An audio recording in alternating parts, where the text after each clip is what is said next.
Tibero, Tibero. I know that my name is a H. Vanilla. Versace. Where are my headphones? Versace. I know that my bullets will hit you.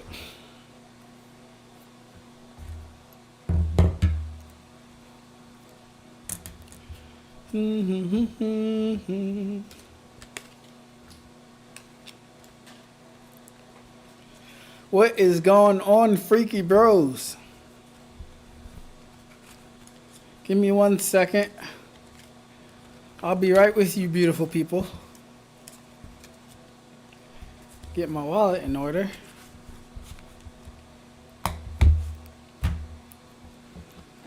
One segunde un tapa. I know that my bullets are fiction. Versace.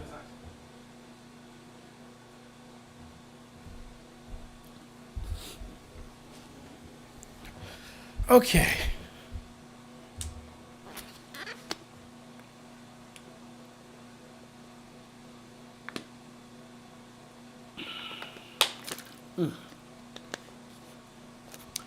All right. Let's get to it.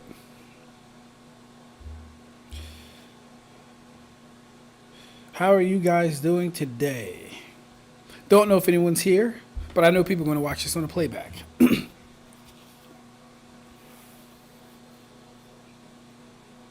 So how are you beautiful humans doing today? Yes.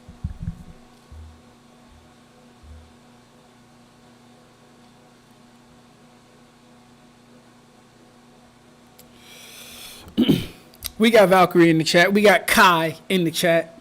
We got 17 in the chat. What's good? How you guys doing? What's up? Good.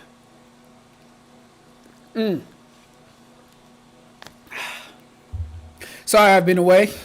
But while I have been away, we've knocked out 3 videos. And we're still working on Naruto versus One Piece. That video is just... that's loud. Anyways. Apologies. That is a dishwasher. Oh, man. That is loud as shit. God damn. Whew. Okay. So, yeah, we're going to be watching videos today. I can't think.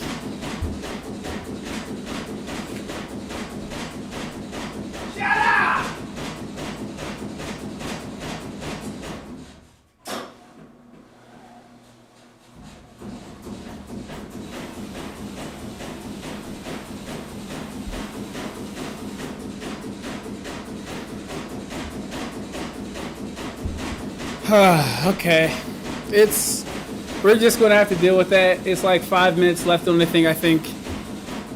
But yes.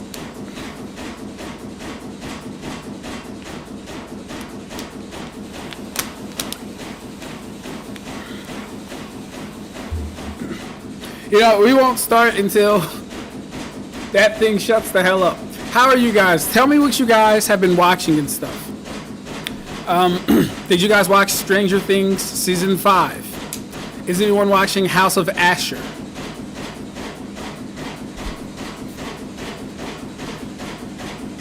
Good. I saw a video Clyde made on Yhwach. Definitely going to check that out. I'm good. I think I've been rewatching Bleach and watching so many Bleach vids on YouTube. LOL. I'm so addicted. I think it's because of my anxiousness for Core 4. LOL. Hey, that's what's up. I feel the same way. About 4 days ago? Okay. I'm about to say, sounds like someone clapping hella cheeks. Yeah, that damn washer machine, bro.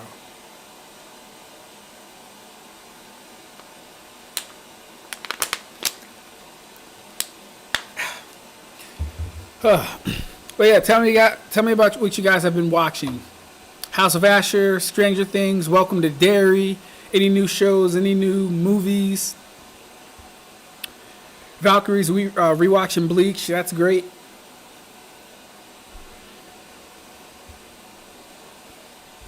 Kai says Stranger Things.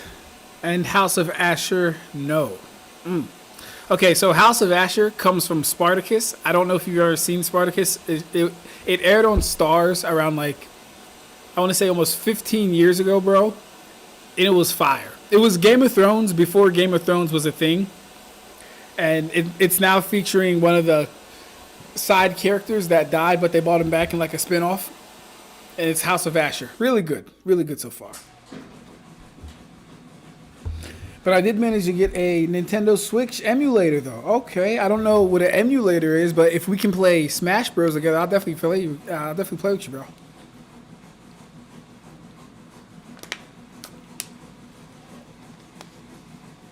Yeah, got no idea what an emulator is, but if it'll allow you to play Super Smash Bros. Brawl, and you looking for that smoke, I'm your man. Valkyrie says, I've also been watching Fate Strange Fake. Nice. I heard that was out. About to get into JJK Season 3. Waiting for Season 2 of Frieren to start this week. Oh my gosh. Season 2 starts this week for Frieren? That's so exciting.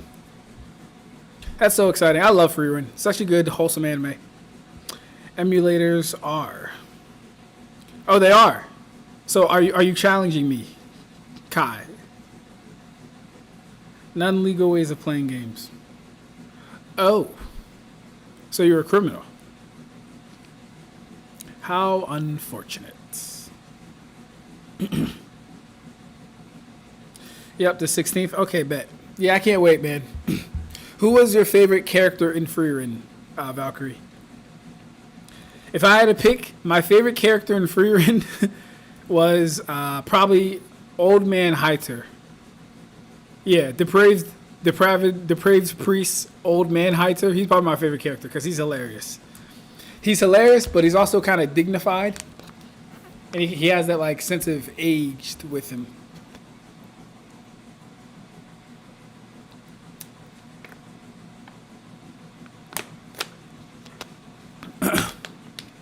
Fern is a good choice.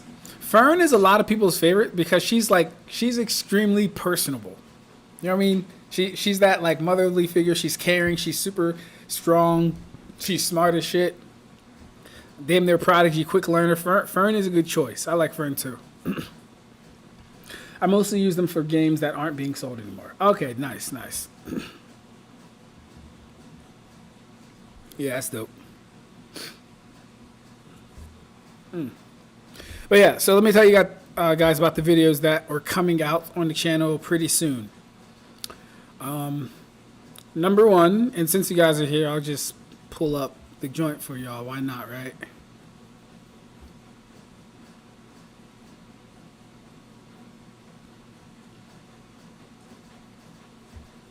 So yeah, next video is, of course, Soul Crush video. Reiatsu crushing. We got 18 minutes of that. That's gonna be cool. That's gonna be fun. You know what I mean? We talk our shit. We compare. Well, we don't even compare. We talk about the OP-ness of Reiatsu crushing because it is an actual thing that doesn't get talked about a lot. So I talk about that in this video. Very fun. The next video is going to be a genjutsu video working cross-verse. If you guys remember, I issued a debate to pretty much anyone, right, about genjutsu working cross-verse. No one took the debate, so I was like, fuck it, I'll just turn it into a short video. So we have Soul Crush is a problem no one wants, genjutsu working cross-verse debunked and disproven, and a video on Ichibe's conceptual hacks working cross-verse. Admittedly, these are little short videos. Like, I think this is the only one that's 18 minutes long. This one right here. But they're still good quality videos. And I know you guys will like them.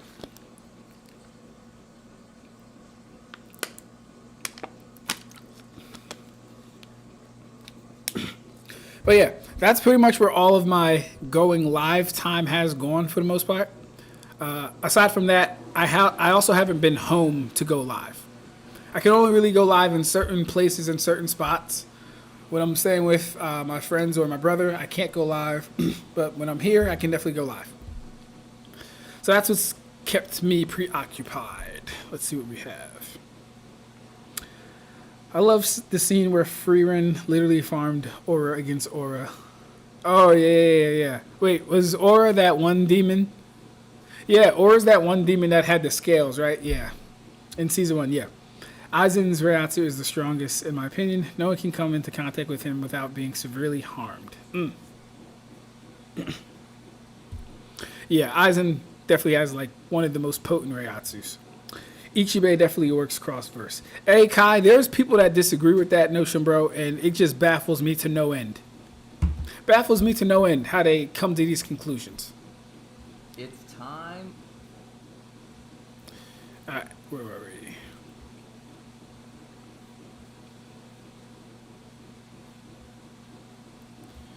Nakshu.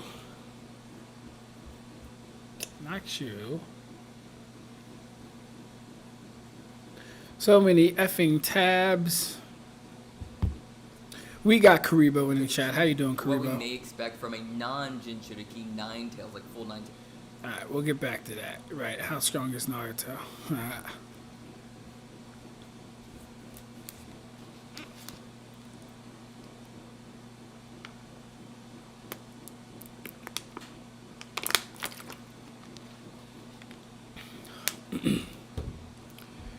Ichibe is debatable crossverse, said the Naruto fan. Let me stop. No ad hominems. It's not because you're a Naruto fan, Karibo.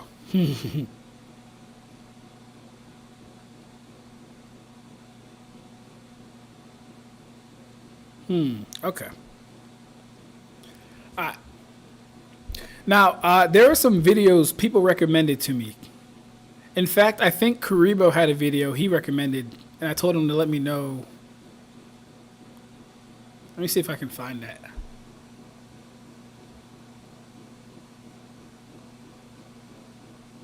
What is it? Messages?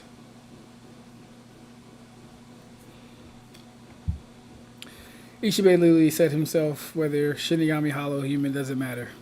Exactly, Kai. But listen, they go off that one statement from Ichibe where he says all of one's power resides in a name. And then they never give any evidence after that. Like we're supposed to take that and mean, oh, it applies to everything.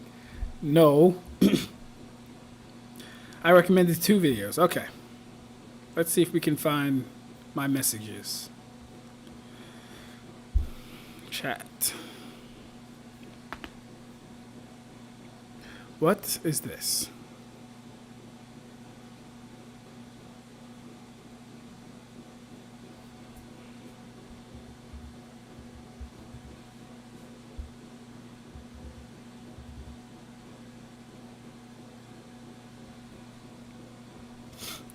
Alright, that was weird. Don't know why I had to put in a password to get my things, but okay.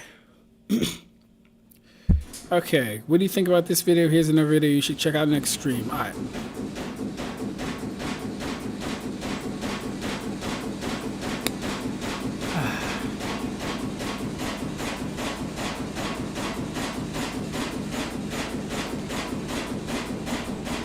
Shut up!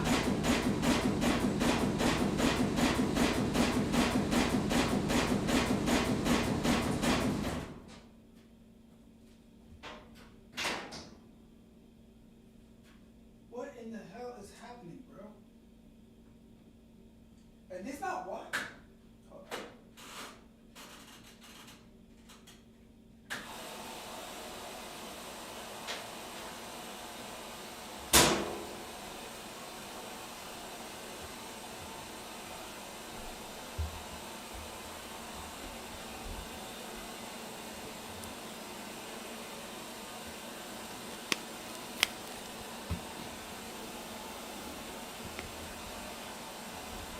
Man, oh man.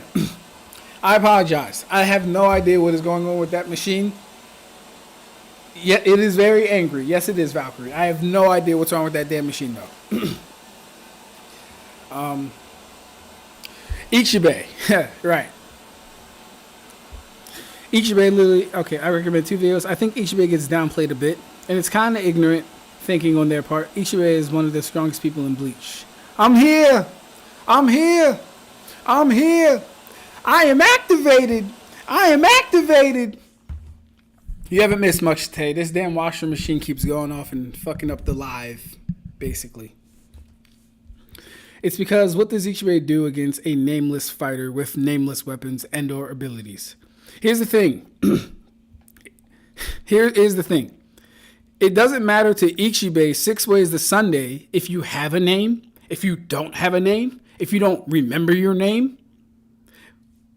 His power is an imposing one, right? His ink or his blade has to make direct contact with you. Then through the system that he imposes, can half your power, take away your power, change your name, etc. Etc. If you don't have a name, guess what? You have a body. Just like how Yhwach had an arm that was very distinct and separate from Yhwach himself. He cut in half arm, right? Except when he hit all of Yhwach, then it became Yhwach. Not Yhwach Baha, he just became Yhwach. Now, as far as nameless abilities, here's the thing. Ichibe's ability works on an ontological level. And by that we mean the nature of being in existence, right? And also representation. If the ability doesn't have a name, does that mean it doesn't have any power? No. Just like giving it a name doesn't necessarily give it power. These things exist void of that interpretation being present. We can agree on that, right? They exist void of the interpretation being put on them. It's only when Ichibe enters the conversation and starts interacting with these things that he has control over can he strip or give power to those things. We got Shinigami in the chat. How you doing, bro?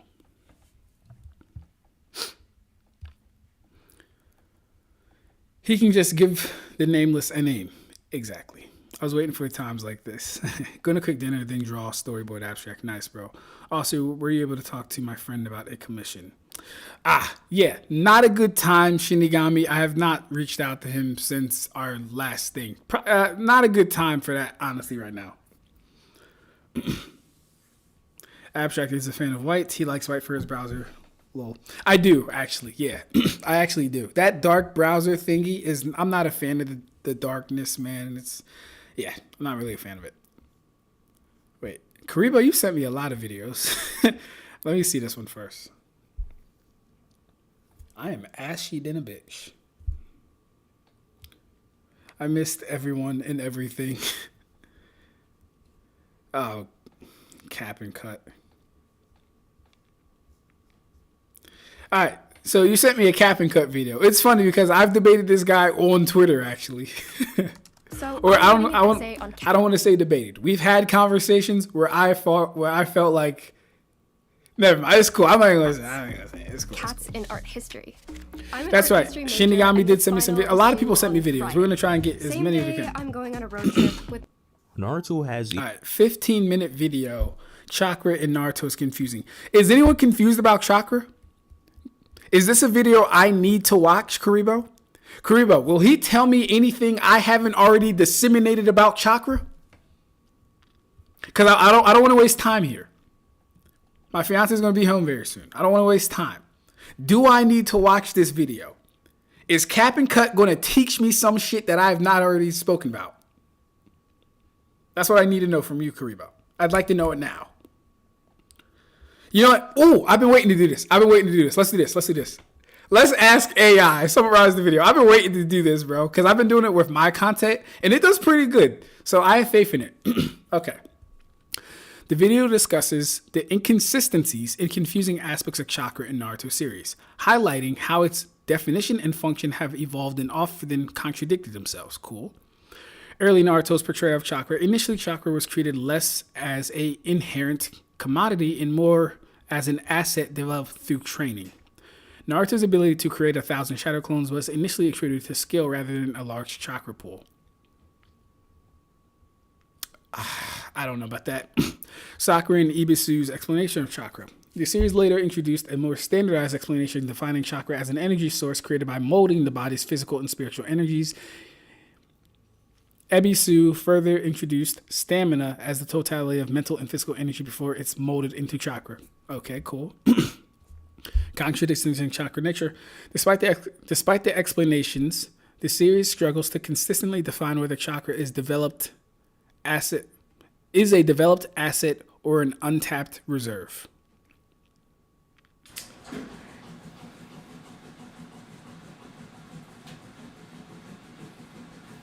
Okay. Thought I turned it off. Where was I? Or an untapped reserves. Yeah. All right. Okay, or an untapped reserve. Examples like Kakashi mentioning Naruto and Sasuke's massive untapped reserves contradict the idea that chakra has to be created. No, it doesn't. I don't. Well, okay. Not really. Not in my opinion. Sure. Jiraiya's explanation for summoning jutsu. Jiraiya states Naruto needs more chakra than he possesses for the summoning jutsu, which contradicts the idea that chakra doesn't naturally exist in the body. All right, I see what's going on here.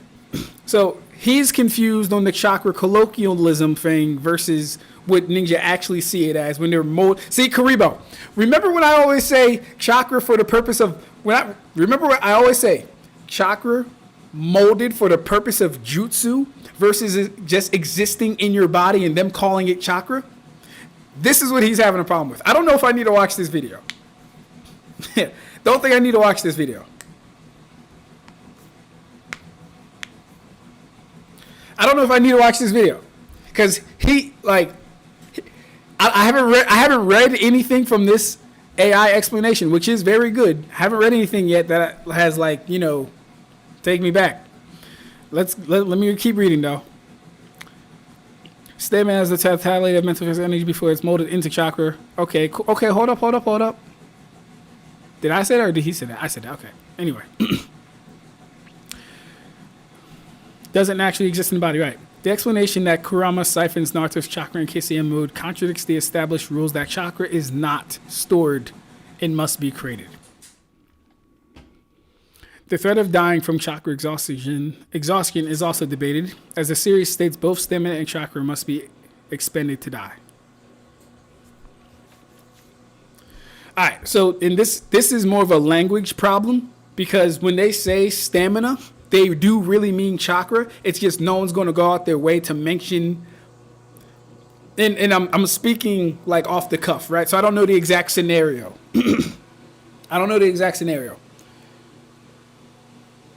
But like, if I were to think of it like a car, no one's going to be like, "Oh, I'm out of fossil fuels." No, I'm out of gas. No one's going to say, "I'm out of fossil fuels. We need to get the iron and the carbon and the cobalt and the." No one's going to do that. We're just going to say we're out of gas. Oh, I'm out of H2O. Water, my nigga? You out of water? You thirsty? You out of water? Yes. Right? Same thing with chakra. In this scenario, yes, stamina is the totality, or I guess, stamina would be the representation of how much chakra you have available within yourself because it's a direct conversion from 1 to 1. But, yeah. The threat of dying from chakra exhaustion is also debated, as the series states both stamina and chakra must be expended to die. Where's he saying that at? Let's jump to that. Imagine being able to build an app with your name on it. And has to be created. The drawback for KCM is probably the most egregious example of this. Yuki explains to Naruto that while in Bijuu chakra mode, the Ninetales is siphoning away his chakra because he's temporarily shelving his own chakra in order to use the Ninetales chakra, and if he drains his chakra to 0, then he dies. Now, you see where this doesn't make any sense? Based on the explanation that was given for how chakra works, Naruto should be just fine. Remember, chakra is a power that is created from mixing your physical and mental energies, and when it rests, you don't have chakra in your body because it's not yet made. Yeah, see, like, am I the only person who knows this goddamn panel exists? Am I the only person who knows this panel exists? I can't be the only person who knows this panel exists. I can't be the only person who knows this panel exists. Because it's necessary to mix energies in order to manipulate chakra. We all unconsciously swirl those energies inside our bodies. Mental energy, energy of the body, chakra. So no, chakra is always being created in the body, right? Because we understand chakra is the mental energy by itself. We understand that chakra is the body's energy by itself. This is why spirits can use certain ninjutsus. This is why spirits can use certain ninjutsus.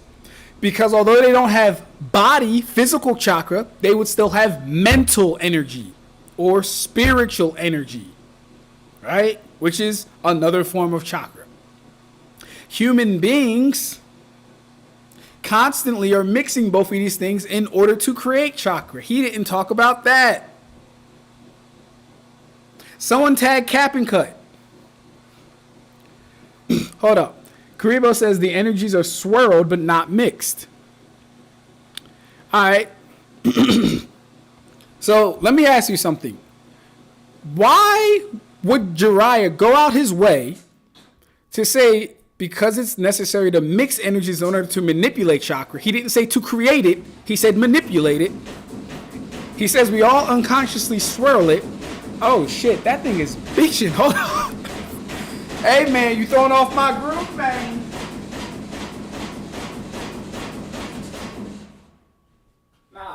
Nah, we ain't, not while I'm teaching. Not while I'm teaching. We ain't doing that. Hold up. Why would Jiraiya go out his way to say what he says here? Then the author give us an image of those two things creating chakra. Why would he do that, Karibo? Why would he do that? Let me catch up, by the way. I think I heard someone say Rev. I missed everyone. Ab-Stract is right. Thank you, Tay. I sent you some videos too. Got you. Which one you want to watch? We'll see. Hey, what's good, Rev? Yo, Ab-Stract. I caught something upon rereading Ichigo vs. Aizen that I think you'll find to be very interesting. Ooh, I'm excited. No, I'm not confused. I haven't watched Naruto, so everything about it is confusing to me. LOL. Got you.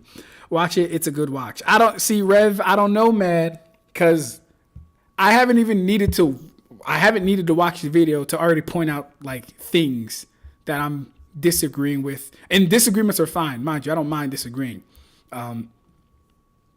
I don't mind disagreeing. Oh, did all my stuff get deleted? No, it's here. Okay, cool. Your Rev got some things to share. Need thoughts and opinions on how they could be done. Washing machine said you can't stop this motion. Like shit. So, hey, what's good, Roto? Thirsty. Part 1, Anko got me thirsty. Ayo, chill.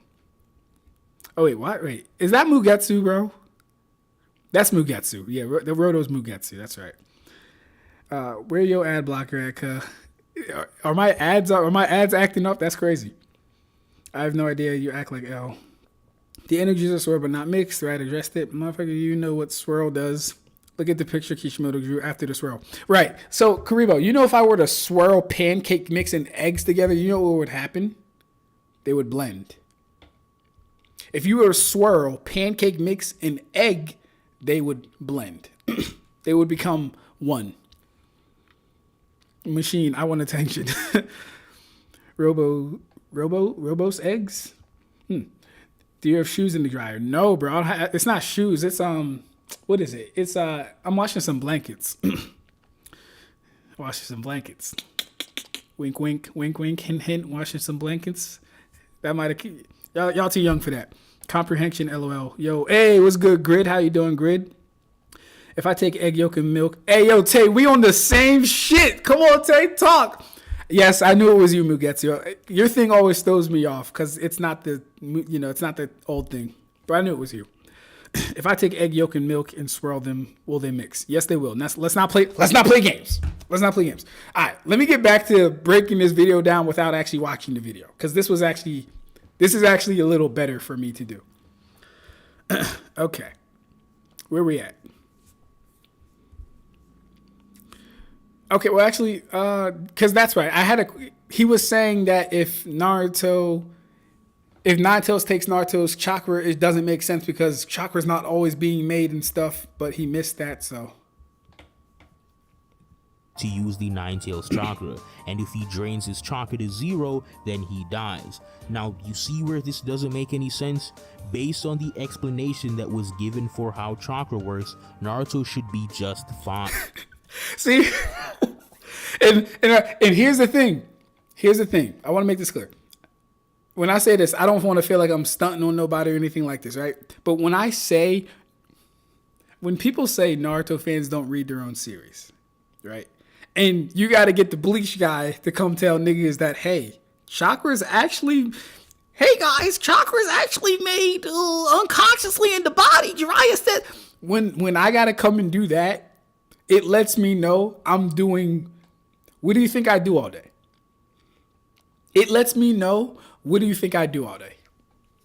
When I got to come and make corrections on the Chakra guy's video, the Naruto guy's video about chakra, pardon me. Man, oh man. Remember, chakra is a power that is created from mixing your physical and mental energies, and when it rests, you don't have chakra in your body. Alright, okay. You know how we can also disprove this? Oh my God. Alright, I can't. It's cool. I'll just go to it. It's fine. I'll just go to it. No big deal. No pressure.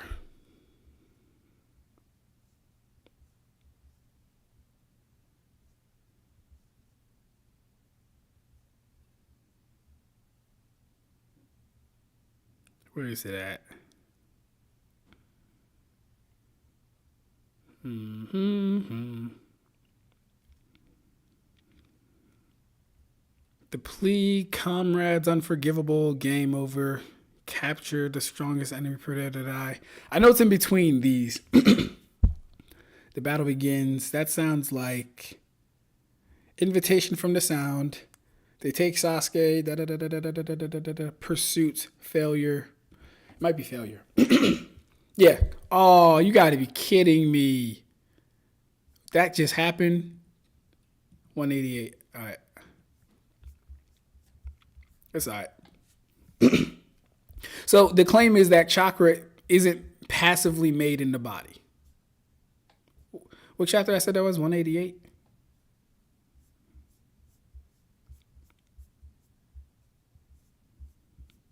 Hey, I am the best nigga at this shit.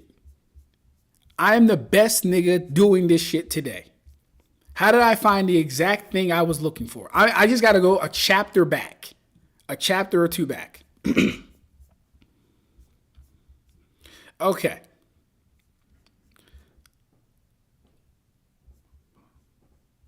Hold up. Because we want the exact statement of this. We want the exact statement.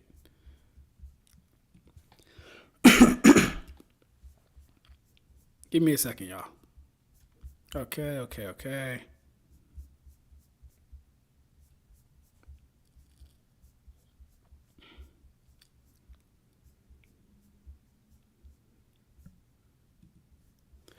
Look like it's more than just a dirt wall.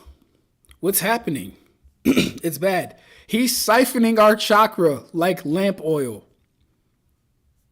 So let me ask. Here's a question. Riddle me this. If it is the case that chakra must be intentionally and deliberately made, why wouldn't these Chunin level fighters just turn off their chakra? Why wouldn't they just stop producing chakra for Jirobo? If it is the case that that chakra must actively be made in the body, consciously, why wouldn't they just turn off their chakra right here? Why wouldn't they just do that?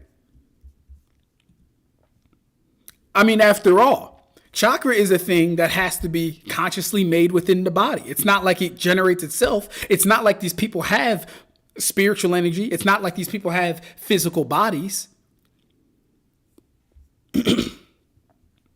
So much chakra. I feel like a kid in a candy store. Ha ha ha. Thanks for the feast. It feels like I'm being sucked dry. You think Naruto is choosing to just emanate chakra to feed Jirobo? You think he's choosing that? Is he stupid?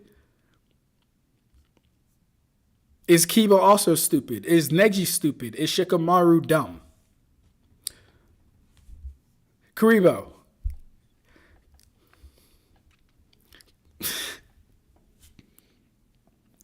Listen, I love what I do. I really do. Let me catch up real quick before I start laughing too much. All right. If you swirl reversal red and collapsing blue, what do you get? Wow. Okay, Ab-Stract, TM, like shit. Wow, we really are twins. Facts. Left my ass off dinner. I really use that example. Facts, bro. Mugetsu always got that smoke for Kuribo. He does, man. I got a pizza with the extra sauce on my way. Nice. I like my pizza the way to sloppy. Nice. It's the difference between molded chakra and raw stamina. Mixing amplifies the intensity. Yin and yang don't mix while swirling. Ab-Stract, if chakra didn't mix automatically, Lee would be a normal ass dude. Exactly. That's true. Because he wouldn't be able, see, like, if what they're saying would be true, right? If what they were saying was true about Lee would be an average, ordinary ass nigga. Because all these guys are using chakra to enhance themselves consciously. Lee, who cannot manipulate chakra like that, he would not be doing that.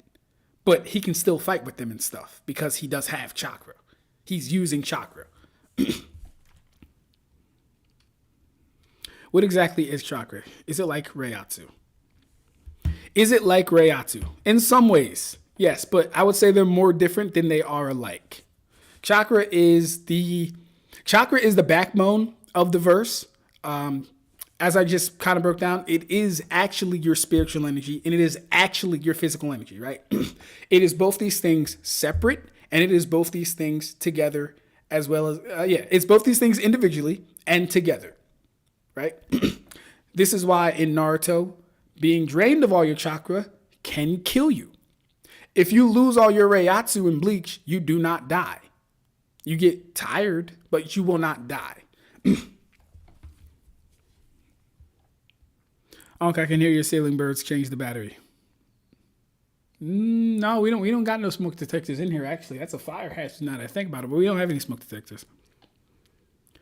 I was in the comments giving corrections on the video. Oh, were you Kuribo? Let me see. If Kuribo was talking that shit, let me see, bro. That might be Kuribo on the front lines, putting in work against the Naruto community. I gotta see that.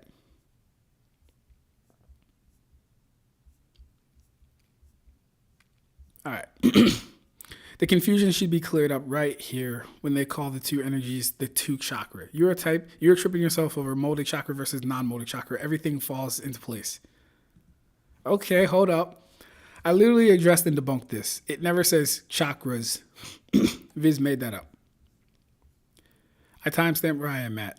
It's not really a good debunk, especially when the internal energy is just called chakra on various occasions in part 1. The inner gates wouldn't work under your interpretation. Okay. Kuribo, give us some pushback, man. Get that nigga Kuribo. All right. Those are mistranslations, and you're doing exactly what I'm referring. You're falling in the gaps to apologize for inconsistent exposition. If the inner gates doesn't work under the interpretation of using what was told to us, it only works if you jerrying an excuse, then the exposition or explanation of the system was not done well, which is fine. The rest of the system works fine. They literally have the separate energies swirling in the same area as the chakra reserve.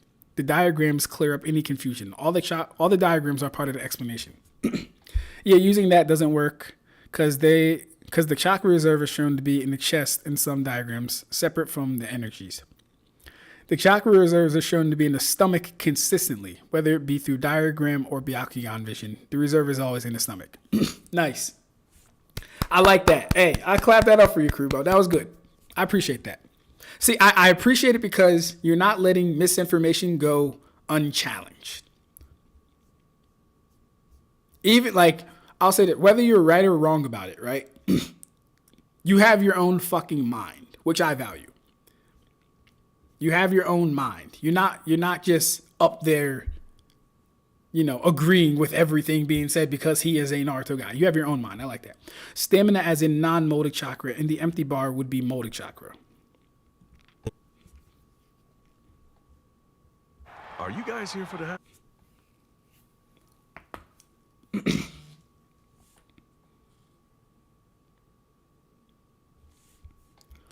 All right. Stamina with no chakra within the. Okay, hold up.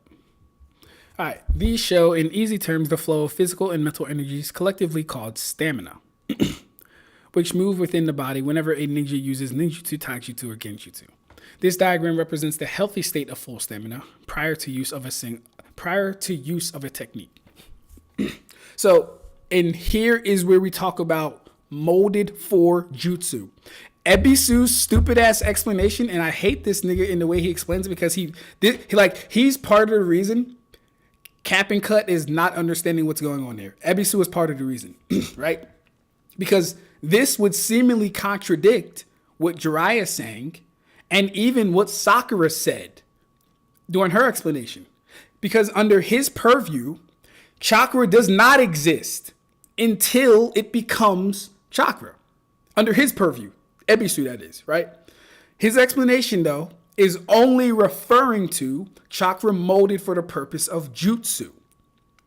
And it's kind of hard to wrap your head around because, like, well, I mean, isn't it still just chakra? It is, but the way this dummy's explaining it, the way he's explaining it, the chakra does have to go through a process of being internally turned into something else for a different task.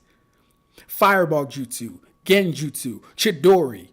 It is stamina, which is mental and physical energy, true, but that's also chakra. But then it has to be turned into chakra for the purpose of jutsu. So Cap and Cut has fallen for the banana in the tailpipe. He's fallen for the carrot in the stick, right? and see, here's the thing. This is why it's not worth it to debate people about Naruto's power system. It's not worth it. I say that in full confidence, knowing that I would have to sit here for over an hour to explain the nuances and get them on board with how this shit actually works. It would take over an hour because they've convinced themselves that they know how it works. Mind you, Ab-Stract, you can say you convince yourself too. Granted, test my shit though versus test my shit and what I'm saying versus theirs, and you tell me whose is actually matching up with what's going on in reality. Mind you, he just told you guys that chakra has to be made consciously. Well, okay, can you explain then why those kids would sit there and feed Jirobo chakra if it has to be made consciously? He just told you that it's a contradiction that Kurama can take Naruto's chakra, even though it's not being made. Under Ab-Stract's purview, chakra is always being made. Under Ab-Stract's purview, everyone has always had chakra. Right? So you can say, well, you're doing the same thing they're doing. Compare our shit and you tell me whose is coming up more correct. It'll be mine 9 times out of 10. I haven't talked to the person who talks this shit better than I do in any facet. In a video, on a forum, in Twitter. I haven't seen the nigga talking chakra better than I've talked chakra. Haven't seen it yet. So yes, he has fallen for the ruse, the guys, the wool over your eyes. I like that. The wool, the guys, the pull over your eyes, the spies, the same lies that they told about chakra. Nah, baka. Let me stop. But real shit. Yeah. Let me go back to because what did Kribo just say to him? Stamina as in non-molded chakra, and the empty bar would be molded chakra. See, Karibo knows what he's talking about, but I feel like that's because of me.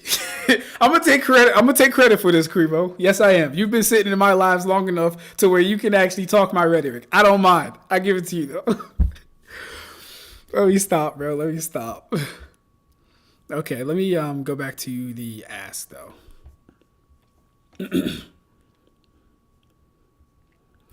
All right. KCM drawback. We already went over that. While most instances of chakra absorption, like your Yoroi's ability to consume physical and mental energies, work within the established rules, the God Tree and Infinite Tsukiyomi, draining chakra from all living things, raises further inconsistencies about how chakra functions and if other life forms possess chakra.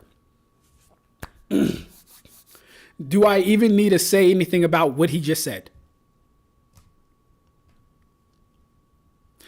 Do I need to comment about the entire verse having chakra? Do I need I speak on it? Do we get it? Do we understand that everyone has always had chakra? Like, do I need to do this?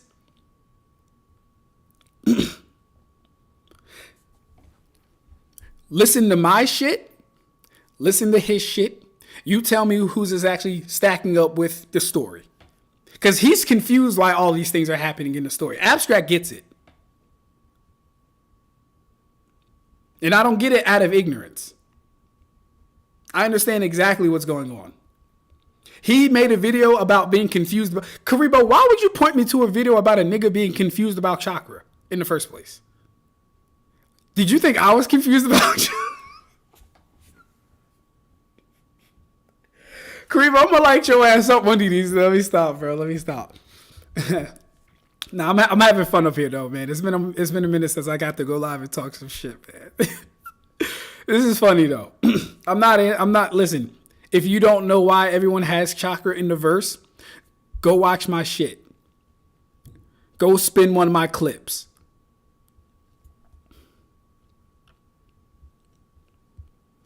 Where were we? Draining chakra from all living things, inconsistencies about how chakra functions and if other life forms possess it, right? The video argues that the series forces readers to make up excuses for inconsistencies as it repeatedly violates its own established rules within proper re-explanation or commitment to new frameworks. Naruto fans, go read your series.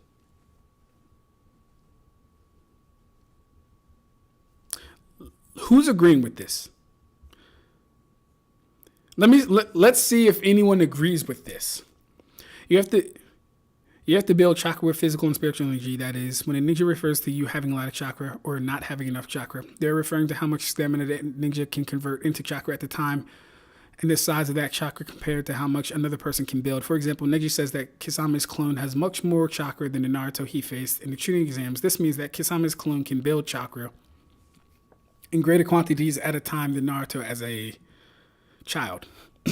Stamina is the maximum amount of chakra, something that no one can see. While the created chakra can be seen and measured, if Naruto converts 30% of his stamina into chakra during a fight, that amount will be much greater than if Konohamaru converts 30% of his own stamina, effectively generating comments like, this ninja has a lot of chakra. I don't know if I agree with all of that, but I'm not going to lie, it was better than so far what I've heard Cap and Cut say. You can easily fix these inconsistencies by not having chakra, so he just doesn't get anything at all. It is clearly contrived, but the best solution to this is that they use chakra to refer to stamina in many cases. I know you said it isn't a good explanation, but it is the best one. He's also confused. Think of it like electricity, ampere and volt. See, I think when someone says that, but they don't actually expound on how it would actually relate in correlation to what's being discussed. That's like knowing what they're talking about, but at the same time being vague enough not to be wrong. I like chakra. Also, it only really works if the idea is that people naturally generate chakra by being alive. Is he under 18? Because what is mental energy exactly in this context? But for actual jutsu or anything, you actually have to generate it. This guy knows what he's talking about. Or he has an idea of what he's talking about at the very least. Hi, lady. Live. Give me 1 second. Mental and physical energy are just different types of life forces. That is what flows through the body. And if they run out, you die. Ninja can infuse them into their body for ninjutsu, taijutsu, genjutsu, which they flow around their body to amp themselves. The confusion is that they are not the same, but basically act the same. Mental and physical energy are just chakra that isn't being used for anything. But okay. But whenever a ninja does anything, including just jumping high or moving fast, they are automatically infusing the energy together and make chakra, which they consistently circulate in battle since they are always doing superhuman feats, is how I interpret it. Gentlest Peeps has demonstrated a higher understanding of chakra than Cap and Cut. I think you jumped through a lot of hoops here to not accept that chakra became a great general term referring to the sum total of molded chakra and stamina. With some chakra absorption abilities stopping out molded chakra and others grabbing all of your chakra, and it continues until you have nothing left. I don't know. It just feels like a non-issue. A neutral comment, but I more so lean with what he's saying. Well, what you're saying at the beginning is just chakra control. If I have a better chakra control than others, I can do things easily. If I have a lot of chakra, I have a great potential in case my chakra control became good. I believe that chakra is properly translated in Japanese as plot juice. Doesn't know what he's talking about. Trolling. But yeah. So it looks like either the comments don't know what the fuck they're talking about, or more so disagree because you have to jump through too many hoops. Or disagree on the basis that he's kind of wrong. No diss to Cap and Cut at all. All right. There's a lot of ways to disprove this, right, Tay? Chakra absorption wouldn't be a thing if chakra didn't exist naturally inside the body. Rev, people have to tell them this, bro. That's crazy. When Madara is spying on Tobirama and Hashirama, Hash asks Toby who is lurking, and Toby says, I don't know, I wasn't molding chakra, not just not using sensory ninjutsu. That's correct. And how you doing, John? That's correct. And if you want me to comment on that, as far as that, all that would mean is that it takes a certain technique to use sensory type ninjutsu, and he's not using chakra for that purpose. That wouldn't mean that he doesn't have chakra, he's not molding chakra, in case you wanted me to expound on that. Careful, man, you poking too many holes in the Naruto fans' precious agenda. He might crash out and go full Donzo on us, lol. Wait, scroll back up. You missed something important. Ooh, you gotta tell me what that is, John. I don't know what I missed. Who, your mother? Mm-hmm. I see. She said hi. I will tell her tomorrow. Because I called my grandma today. Nice. Did you tell her about your Uncle Smiley? What did she say? She didn't know. Yeah. That's nice that you called her today. Book around 7? Book? Sure. Or are you Want to go tired? to the gym today, or you don't have time? I already went. And I, you know, gives me some time. I made some new juices for you. Great. Did you finish any of the other ones we had? Yeah. We only had like 1.5, kind of. Did you finish both of them? Yeah. Nice. Ooh. Same flavors? Nope. I wrote them down though, On the container? on my notes. Let me get back to the video though, Becker. Yeah, I like that. Y'all see how she's distracting me for the live? That's crazy.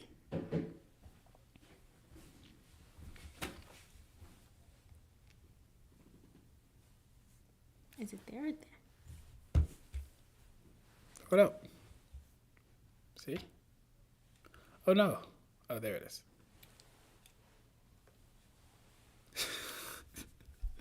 All right. Goodbye, lady. Okay, where was I? Right. John was telling me I missed something. I mean, Gonzo is my goat for real. Because they're trying to go after Sasuke, they need to make Chakra to break out. Oh, John, you batting for them. Okay. So you need more examples, John. Because that's not the only example. You need more examples. Chakra is stamina. Did you put cayenne pepper in it? Which one is that? No, ginger. Which one is that? I don't see it. You gotta wait. I don't know if that's the ginger one or the applesauce or the apple one. Ignore me. I taste That looks like the apple one. Apple and orange juice. But it also has ginger.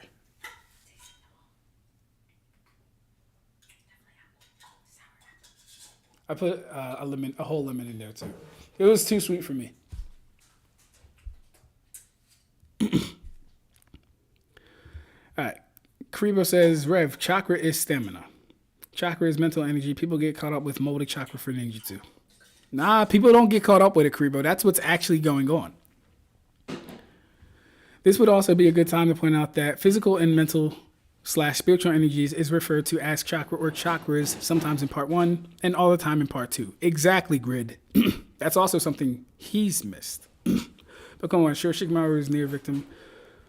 You're saying what we are saying. Captain Cut is arguing that the stamina aspect of chakra shouldn't exist. To give you credit, the system is confusing. Some of the info presented is inconsistent. I don't believe it is. Like, here's the thing. If I didn't go back and do the research myself as a power scaler, it would have been confusing.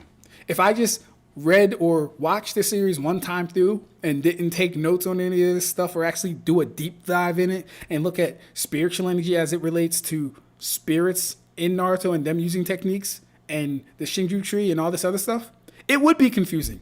But as power scalers, like, here's the thing. To cap and cut Mr. 10,700 subscribers, this shouldn't be confusing to him because he should have did the work. He should have did the due diligence. I can only imagine that he is in a situation where he's either reading too fast or not taking everything into consideration and how it would all play out. Or he just might be getting misinformed. It's entirely possible as well. It's inconsistent until it isn't. It all got retconned. And then there's that aspect of it too. There was a little retconning going on. But still, I maintain that even the retcon isn't totally out of left field. I don't believe that's totally out of left field. If I remember correctly, in Chapter 90, Ebisu does use an example of Lee using stamina rather than chakra, sent directly into taijutsu to speak. Yes, Ebisu did actually say that. Yes, he did. And that's what this whole example is. Stamina can be used for taijutsu, right? Because the whole thing he was saying was that stamina is taijutsu doesn't involve chakra, which is retarded to say in the first place because the gentle fist literally fights with chakra, so that's stupid to say in the first place. I feel like this might be a translation thing. It would be so much easier if unmolded chakra was just consistently referred to as stamina. It would be. That smells good. What is that? It's my bowl. I decided young ones also one today. No, I had the dumplings. That's why the curse mark was considered fatal to Sasuke early on, and Kakashi needed to put a seal on it. Capcut was only based when he called Madara the fraud he is. I didn't know he did that. I'm trying to make clear the difference between internal swirling chakra and the external molded. I am fluent in Japanese and can confirm the explanation of chakra mixing is accurately translated in English. Let's go, Mugetsu. Valkyrie says, I really do respect those that challenge content creators and correct them and not allowing them to spread misinformation. I agree. Thank you for being one of those people, Kribo. Right. Yo, don't disrespect my goat Ebisu. He solos Dragon Ball Super, Fate, and Magi at the same time. Notice how he didn't say Bleach, though. The carrot in the stick is a disciplinary tactic. I laughed my ass off. I know, Tay. I was just throwing it out there because I like the way it goes. Let me ask you this. Who is a more trustworthy source for information as a teacher? The legendary sounding Jiraiya or Ebisu? See, and that's what I always tell these guys. I'm like, you understand Jiraiya is a higher authority on the matter of fucking chakra than Ebisu, right? We understand Jiraiya is more credible. Jiraiya is more traveled. He's more experienced. He's a better fighter. He uses chakra on a day-to-day more. He knows senjutsu. What are we talking about? This is a wording issue. I think people saw stamina used instead of chakra a few times and ran with it a little too hard. Definitely could be that could be it. Now I've had to debate for genjutsu enough. Not many verses can avoid having physical stamina. Oh, the genjutsu debunk video is coming out. You know what's funny? Not a single person I've ever talked about genjutsu with has actually finished the conversation. Because the minute I start talking about the chakra network, the conversation goes dead because I think they come to the same conclusion that I came to when I was doing the research, and they just kind of fade away out of the conversation. Is what it is, though. Which is why no one wanted to actually take a debate with me about it either. So there's that as well. Boruto clarifies that the god tree drains life force. So it's probably more like the tree drains physical energy, possibly mental and spiritual energy. That is summarized as chakra. See, but life force, the things that constitute life in Naruto are the things that constitute chakra. That is mental or spiritual energy. That is the energy of the body. So draining life force, whether it's one or both of those things, would still be correct.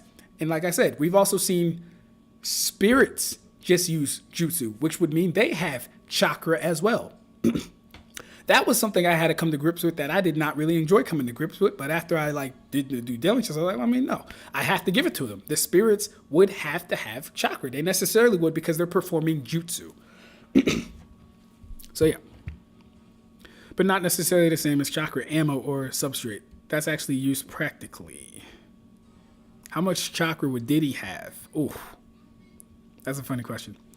What up, Trip? Hope you been doing well, broski, and found something. Hey, how you doing, Red? What's good, bro? I have found something. It's not sadly, but it's not within the field I was looking for necessarily. So it's going back to cabling, but it is closer to home. And at the end of the day, that was the ultimate goal. So I'm not too mad at that. But we're still going to keep looking for IT jobs. I am way far behind. I'm not actually way far behind. Okay. All right. Nah, this him. He defends Sakura. You remember back in part 1, characters would often make a little finger seal to deliberately gather and build up chakra. Then they stopped in the same way they moved away from hand seals. See, but yes. So here's the thing. Understand, when they're doing hand signs, it is to build up chakra for a task. It is to generate chakra to an area, right? That's all it's for. It's for the focus to actual use, though. It has to be formed, molded, and then used. That's where all the hand signs come from. That's where this comes from. That's where this that's all that is. It's not any deeper than them needing to put the energy in a specific place or mold it for a specific purpose. I doing okay, bro. I'm just putting out data, by the way. I don't have a strong opinion. All good, John. I love the back and forth. Also, Ab-Stract, can I share with y'all the most recent feat from Akiyama in intelligence? I don't know who Akiyama is, Shinigami. I fear it may fall on deaf ears. But if you would like to, I'm all ears. Valkyrie. Becca. Kai says hi. Hi, Kai. Valkyrie says you're cute. Stay away from my wife. I will beat your ass, Valkyrie. You stay away from my wife.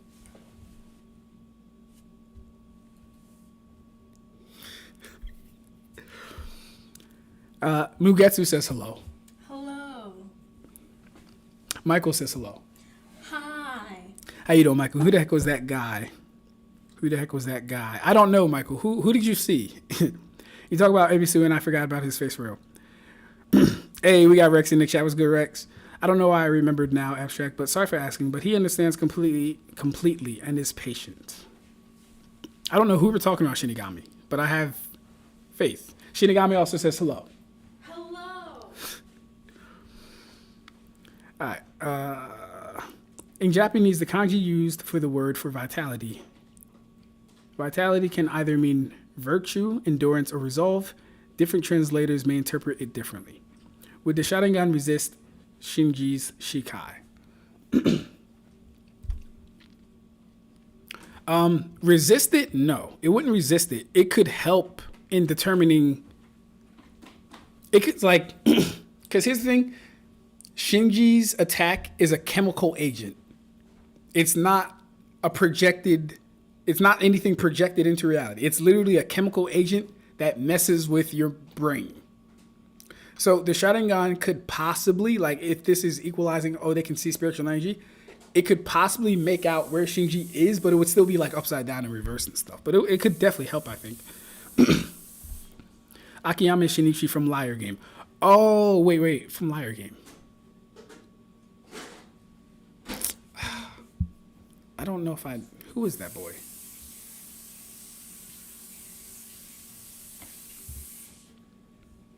I feel like I know an Akiyama.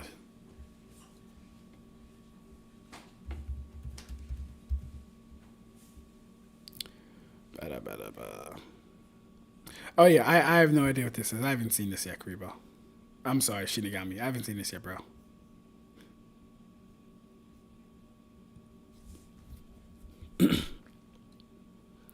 Sharingan and genjutsu still work, of course. Since it's an organ thing. Why is Safari calling me?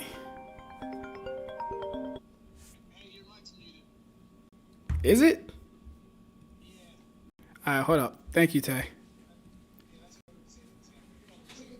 Alright.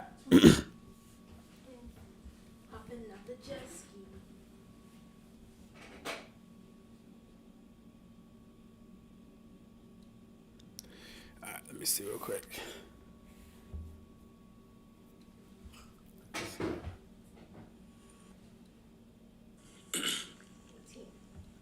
Sharingan and genjutsu still. Adding mason jars to our registry. This is 14. Is it a good size? Yeah, that's good. Yo, we good? Is it? Yo. Thank you, Tay.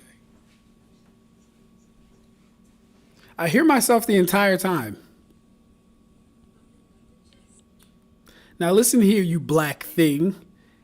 If it was your goal to disrupt this live, you have failed. All right? Everyone can hear me. You're just a hater.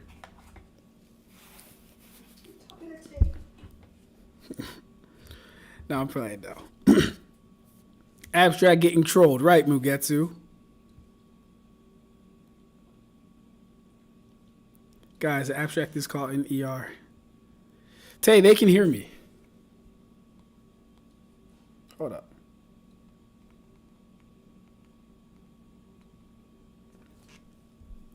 All right, hey, if you can't hear me, come out and go back in.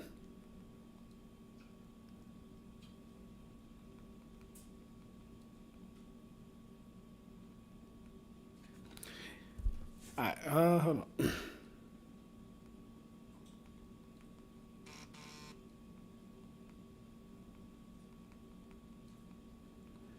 If you cannot hear me, please leave and rejoin. Please leave and rejoin if you cannot hear me. I don't know who you're talking about. Is Dr. Umar Johnson is not my best friend. He's a very good man, though. Is that what he does? You think most people do that when they can't be heard? You don't think they do that? Repeat themselves? Twice is the standard. You did 3 times. 3 times is specifically anything. Maybe great men do it 3 times. Okay, sound is back. Refreshing worked. Nice. Okay. Excuse me. All right. Cool. Gotcha, bro. Nice. Now, this is no disrespect, Karibo, of course, but I don't know if it's pertinent to finish this video. I don't know if we need to. It just seems like, to me, he is confused about Chakra. But I'll read the rest of this just in case there's something of note. Unsatisfying explanation and retcons. The video argues that the series... Well, let's just hear what he says. 1127.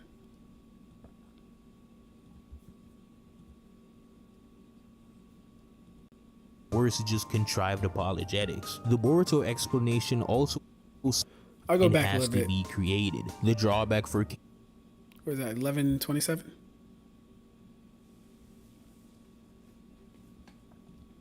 and as such makes this explanation at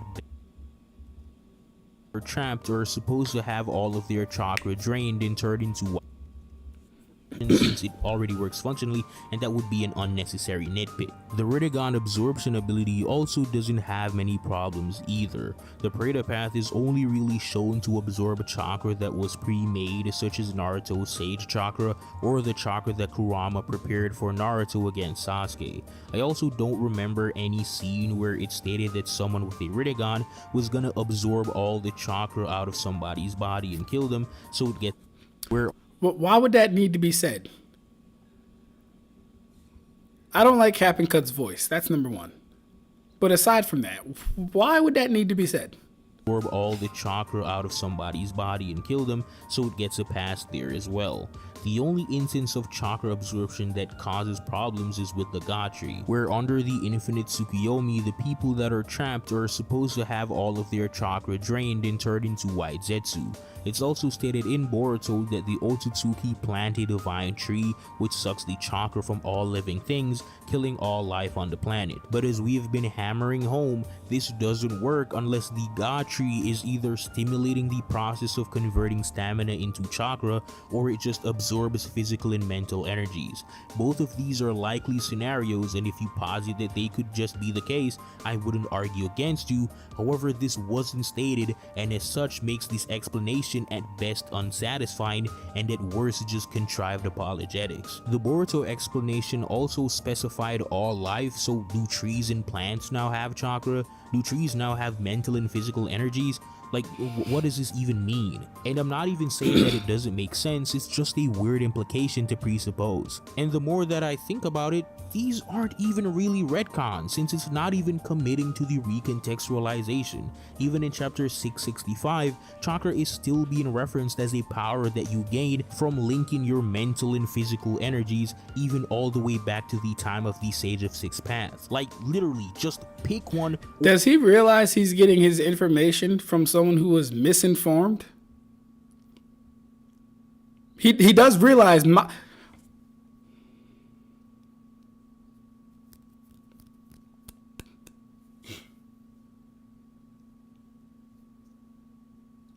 See, I've talked about chakra so many times. I've never felt the need to do a in-depth breakdown of it, because I have so much information about chakra sprinkled out throughout all my videos. I have so much sprinkled out throughout all my videos and my lives. You tell. That's right, babe. So much. Or explain what's happening better. You can't explain that something works this way, repeatedly violate the rules that you set, then force the readers to have to make up excuses for what you say now to try and jerry-rig it into working with the past explanation. And the thing that gets me the most is that almost all of this could have been solved if you just swapped chakra with a vague term like energy. And you might say, well, they use it interchangeably, which if that's the case, fine, but they never tell us this. The term chakra is a very important and highly specific word that doesn't even have a kanji, since it's a word that's borrowed from Hindi. And Kishimoto doesn't even use the kanji for energy, which is key. He uses the katakana, which means you have to sound out every syllable. It's literally almost impossible to get these two words mixed up. But even if he was doing that, why would you make chakra the name for this highly specific thing, then go on to use it to describe 2, 3, 4 other things with no heads up? That is terrible exposition. Now, the last thing I want to touch on isn't really about chakra itself, but rather the fact that Kishimoto's quantifications for Naruto's chakra are questionable at best. We already know that Naruto has enough chakra to make 1,000 shadow clones, as he did it twice, once in the first chapter and another against Gaara. This is all fine and dandy until we're told by Kakashi that Naruto should have at least 4 times the amount of chakra that he has, which means that with just basic conversion, Kakashi should have around a quarter of Naruto's chakra. If Naruto was able to make 1,000 shadow clones, then Kakashi should be third. And this is even more ridiculous for the fact that Kakashi said that he can't use the shadow clone training trick since he doesn't have the chakra to do it. But even if you factor in the fact that he needs to have chakra to maintain the clones, you cannot convince me that someone who should be able to make 250 clones can't maintain even 10 shadow clones to train or to use in battle. You could argue that since his Sharingan— See, I don't believe Naruto having 4 times Kakashi's chakra. If you like, have you ever played a video game where you get like a buff, and the more you get that buff, the less it actually stacks percentage-wise on itself? Naruto having 4 times more might give him way more of that buff or stacking increase than Kakashi has. Kakashi absolutely can't make 250 shadow clones, even if he had another 2 times his chakra. It just wouldn't work. Oh my, that hurt. That was painful. Okay. Is draining his chakra, he's just referring to himself without the Sharingan nerf, but this doesn't really make sense. Kakashi has had the Sharingan for longer than he's been without it, and the only frame of reference Naruto would have is with a Sharingan Kakashi. It would be very unlikely for Kakashi to be referencing a weird hypothetical no Sharingan version of himself when referencing training. Kakashi also tells Naruto to make clones for every leaf on a tree, with the average tree having around 50,000 to 200,000 leaves, which even for Naruto is a bit much. This also means that Kakashi can make anywhere from 12.5 thousand to 50,000 shadow clones as well, which again is a bit ridiculous. However, that one isn't really that bad, since you can just explain it away by saying that he didn't make them all at once and just did it in batches. But with that being said, that's pretty much it for the video. I think I was fair in my criticisms for the most part. It wasn't anything too harsh, and I've said this multiple times. Yeah, that's nowhere near 1,000 clones. At the best, we're talking less than 500. That's nowhere near 1,000 clones. He said that. I didn't like that. Okay. Next video. Next video. Karibo, I'm actually a little disappointed you thought that I'd need a video on understanding chakra. But, you know, I appreciate you nonetheless.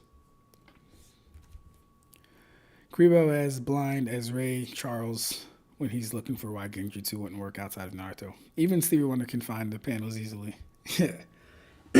Yeah. You need to make one vid going in depth of chakra, not sprinkling. Ugh. Valkyrie, it's... Here's the thing. It's such a daunting task. It's one of those things where, like, I have all the information, but putting the video together just for people not to get it, that's what would be annoying about it.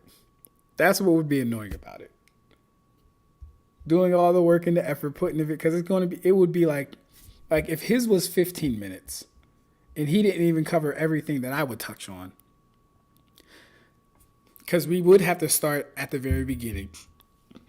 We'd have to start at the very beginning and progressively go through the series and find every, or at least like how I do it, I would comb through almost every instance. In my opinion, he did this on a lower level. I would come through almost every instance, and then we would have to relate it to Boruto. We would have to relate it to the instances, and then like within the video itself, I have to do debunks of why people think this way. It's just so much. It's so much. Because like I'm the type to have my pre-buttles in the video, and that's a lot of work. Now, if anyone wants to sponsor a video, hit my Cash App. Hit the Cash App. All right, next video.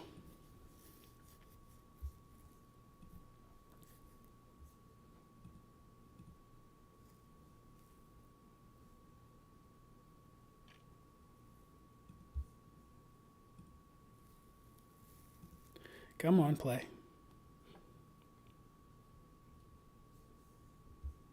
It's 20%. Over the years, there's been a lot of... All right, are Naruto databooks reliable?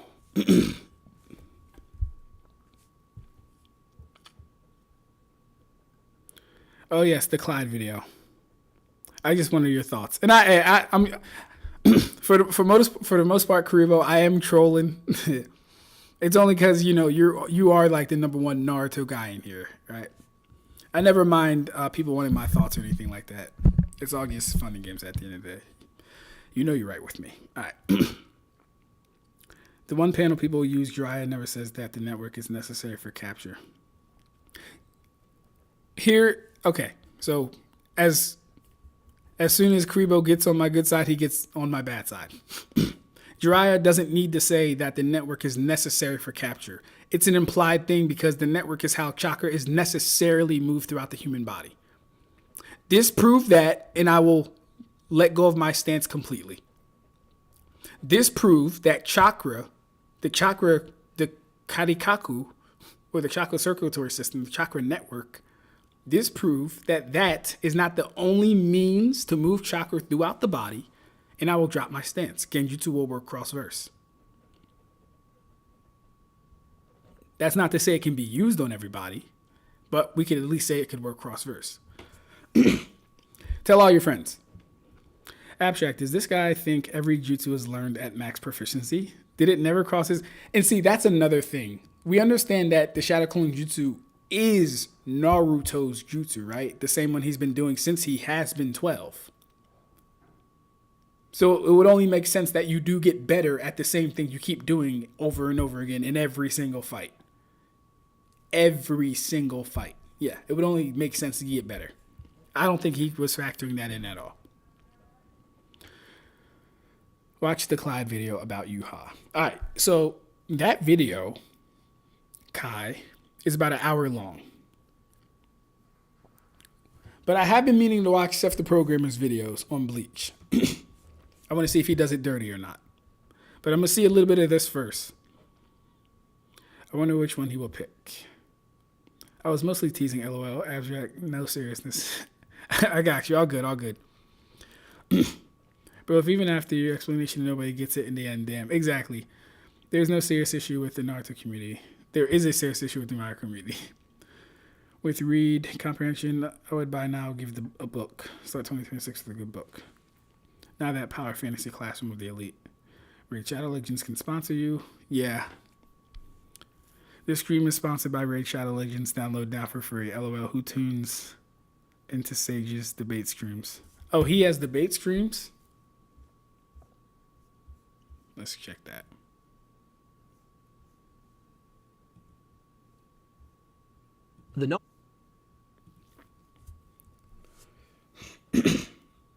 Oh, wow. Holy sheesh.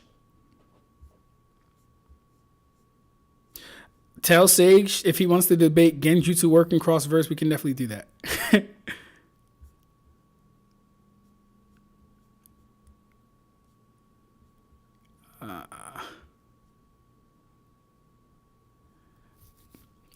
Naruto Dojo Debate Tournament Round 1.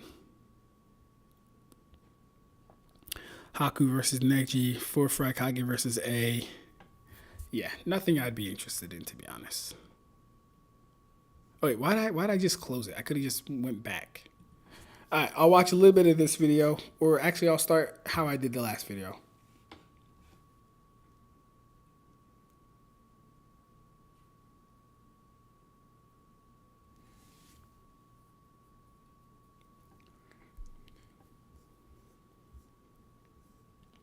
Check this out. They making you watch an how I ad afforded again? This car. That's crazy.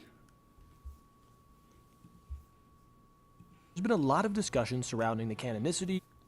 All right, our Naruto's Databooks canon. Okay, there's timestamps: canonicity, reliability, and errors. Let's ask chat to summarize.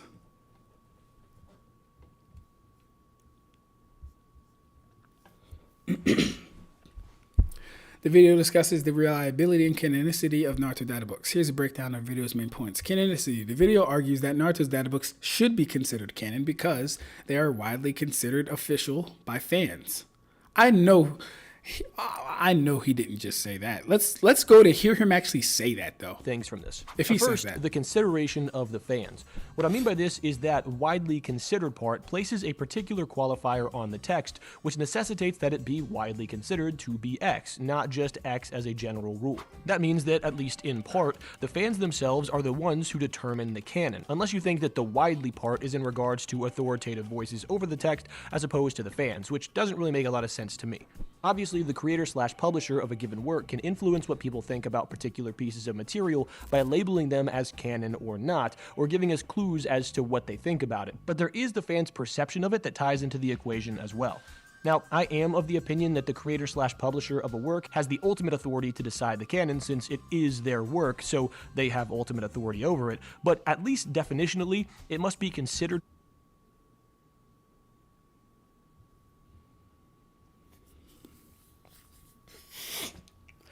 I'm so glad I found triple AP scaling, bro.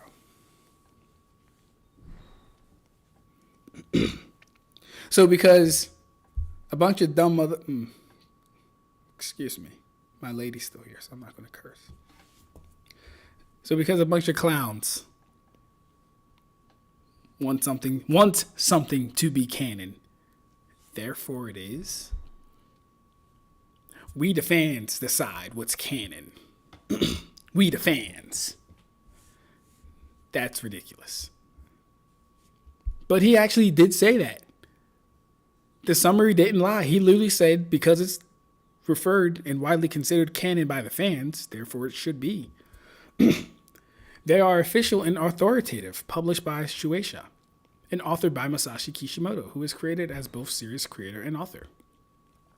They take place within the manga's narrative continuity, referencing manga material and covering specific manga timelines.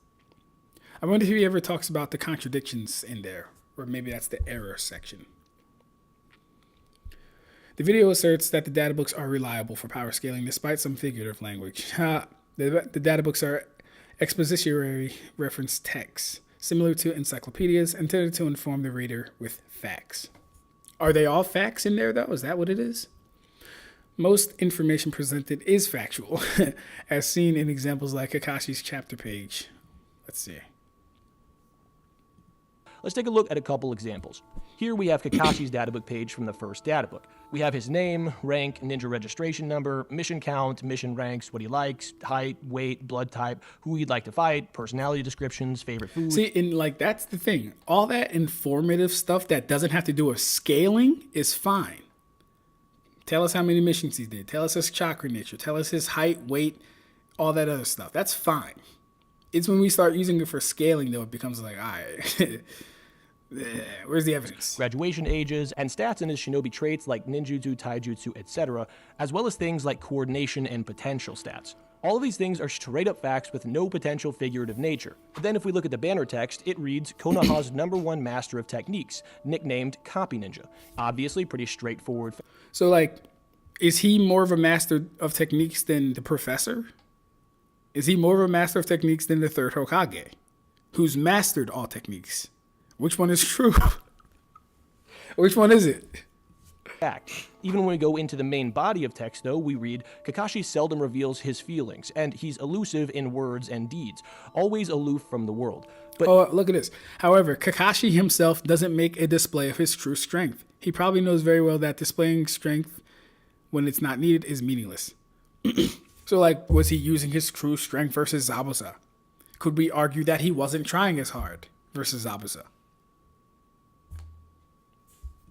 he really is Kakashi of the Sharingan. Apart from that, he's Konoha's strongest ninja, who made his name known even in other countries. However, Kakashi himself doesn't make a display of his true strength. He probably knows very well that displaying strength when it's not needed is meaningless. This is just a straightforward character description, detailing things like him being known in other countries, being Konoha's strongest ninja, how he tends to be aloof, etc. So, tell me, what in here jumps out to you as untrustworthy or non-factual?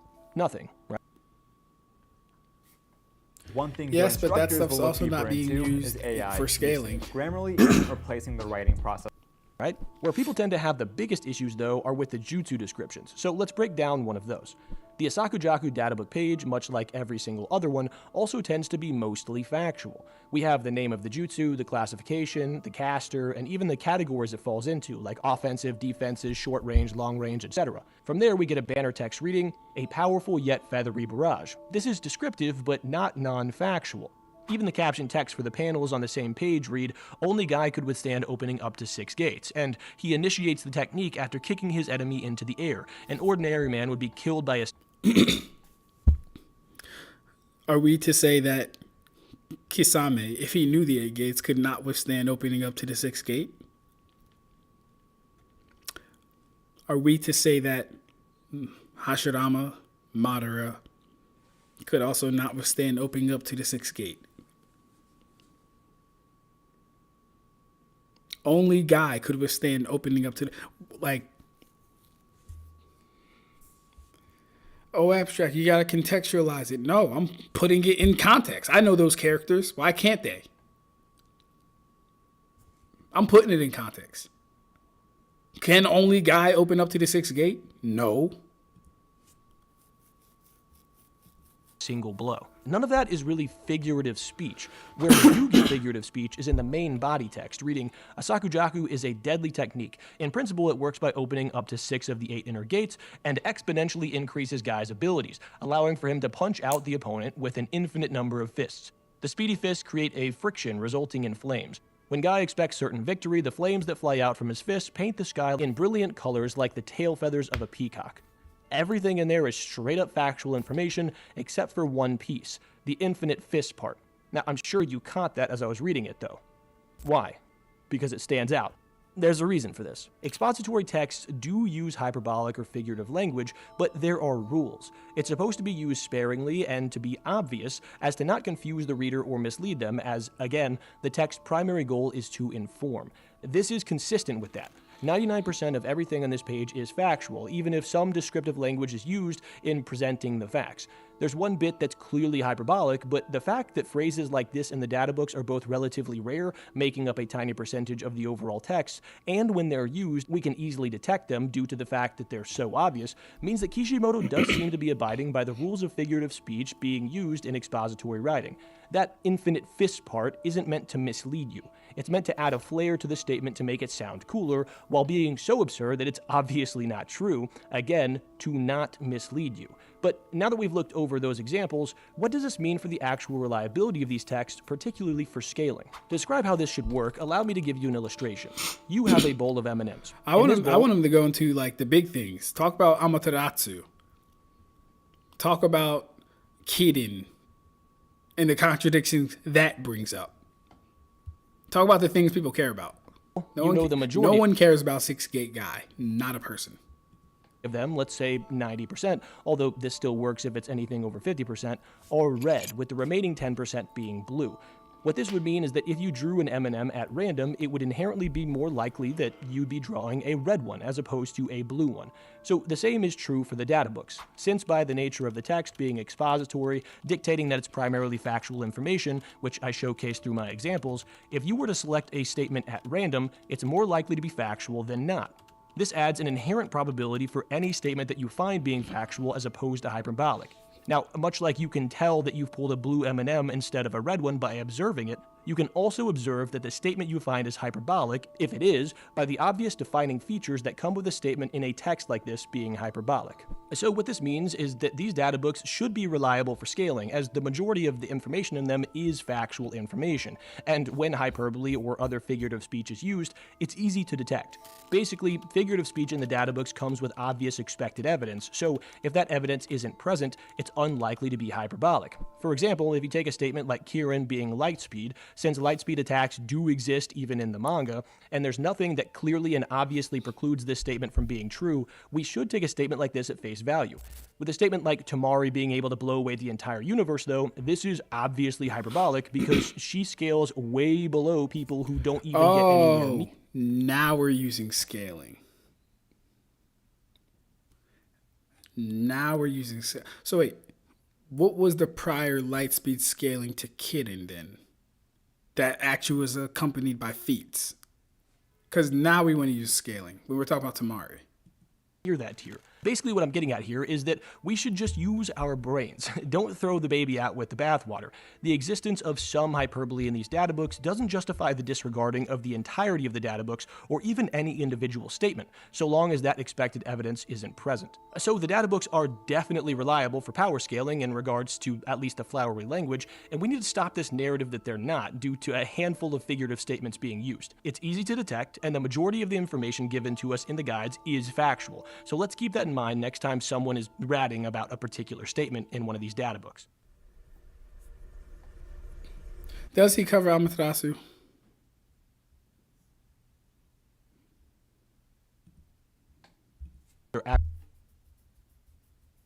We have got to the point where literally anybody can build a fully working app without knowing how to code.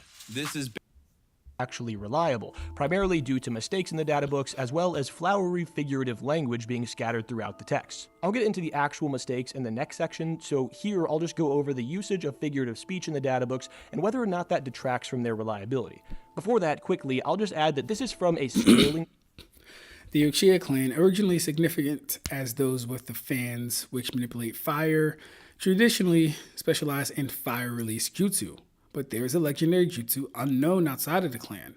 This is Amaterasu. The appearance of these flames are jet black. The high temperature is like the sun, and one time touching it...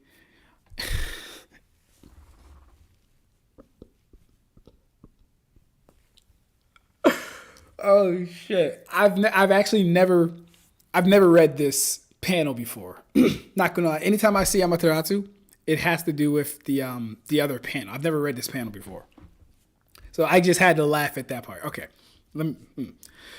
The appearance of these flames are jet black. The high temperature is like the sun, and one time touching it is the last. It is said that this is named after the goddess of the sun, as it continues to burn for 7 days and 7 nights. So Badagon could definitely survive Amaterasu. Thank you for that. Let's grant it would hit Badagon. 7 days and 7 nights? Are you kidding me? It's GG. It's not working. Because the data book says it only lasts for 7 days and 7 nights. Anyways, and we've seen people survive it, so that's out the window too. And we have no proof it's actually as hot as the sun, even when it's burning things, so that's out the window too. Very inconsistent. The Mangekyo Sharingan is necessary to activate this jutsu, and for this reason, there are not many who have learned this jutsu. And they're making it seem like Amaterasu is a jutsu you can just learn, like your eye doesn't already come pre-coded with a Sharingan. That's weird. Therefore, the details of this jutsu are yet unrevealed. Yeah. Boy, oh boy. Boy, oh boy, oh boy. Even with the series, I like their commonly held. Hold up. Back when you go to the gym. I'm supposed to go at 6, but I'm purchasing items. What are you getting? The core for the bridal shower. Lots of the core. Nice. Expensive. Expensive.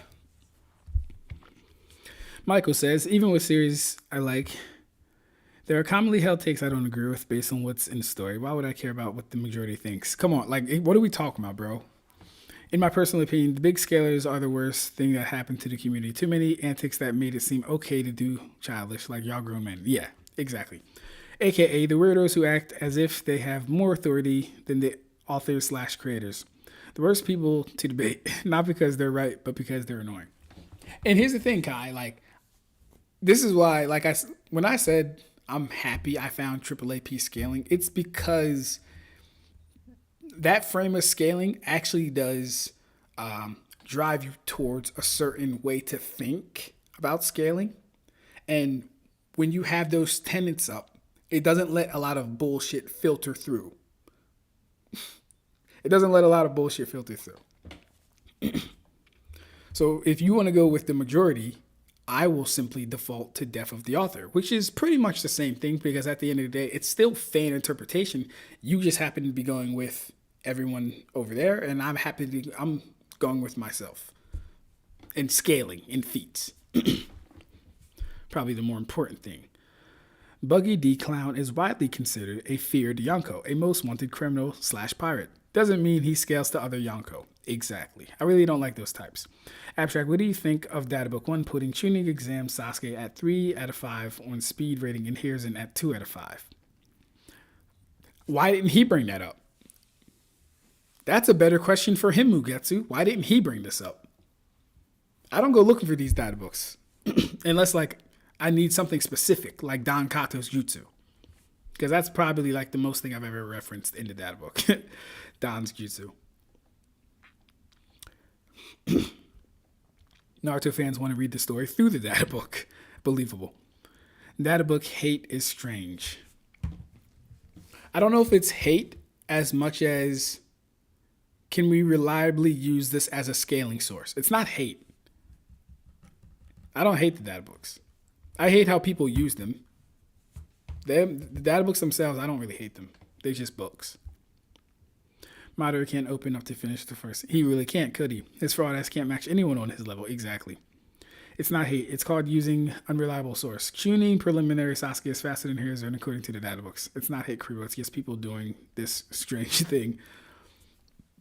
New word for Ab-Stract. Critical thinking. That's hilarious. Infinite fist. Watch some bum use that databook statement to make a universal 6-guy argument. Grid says, nah, infinite speed guy. Like shit. Guy trained to handle the gates. Hashirama with gates would be insane. Give his base chakra feats. Exactly, but that data book only said Guy could open the gates. Like there aren't people more capable than Guy in the world of Naruto. Kirin doesn't really have any contradiction. It doesn't have any feats either. Or scaling behind it. You know what that means, though? It means if I like the language used, I'll use the databook statement. There you go. Universal Tamari. There you go. LOL. Ab-Stract caught what I did, too. Exactly. I'm pretty sure all of us caught that he was trying to scale based off of... what was the thing he brought up? Yeah, he was scaling off of Kirin. No, I'm sorry. Yeah, no, that's right. He didn't scale anything to or off of Kirin, but he wanted to say, oh, Tamari can't do that. There's no scaling to suggest it. We pick and choose. I understand. A legendary jutsu not known outside the Uchiha clan. So accepting, so to databooks, any Uchiha can use it. Exactly. We'll get to. Exactly. Very blatantly a retcon as to how the Mangekyo works. True. I will give it that it's a retcon. I will give that.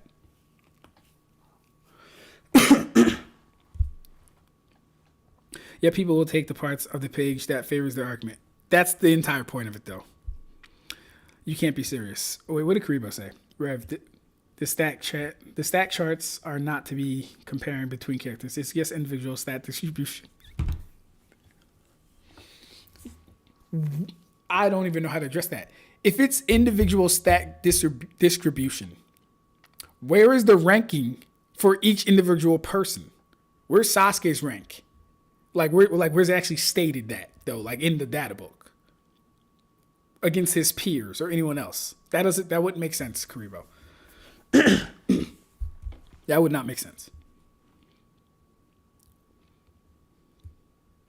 As an English speaker, I am serious. People pretend to not understand English when reading. Just because one part of something is retcon doesn't mean the entire thing is retcon. True. Anyway, I do think the like the sun statement is bunk, but that's because it's a non-literal simile. Yeah. That's exactly what it means. Unless it is reestablished separately, it must be discarded. Naruto fans trying to glaze the hell out of random databooks to make the sun level Amaterasu. I mean, it literally says that no one can survive it, doesn't it? Where is it? Yeah, and one time touching it is the last. Karin, it hit Madara, it hit Jigen, it hit Gaara-san, it hit the Raikage's arm. It was none of their last times touching it. And here's the thing. Oh, it got put out on Karin. It was on Karin for the longest time ever. The Raikage had a full conversation with Gaara and C before he cut off his own arm. It was on Nagato burning forever. None of these people were, like, it wasn't dangerous enough. It wasn't dangerous enough to burn through the limbs that it was even on. Or spread, for that matter. But thank you for the 7 days and nights thing. Because someone was trying to argue Amaterasu working on Baragan, but if it only burns for 7 days and 7 nights, it's not even going to last. It would literally be fodder.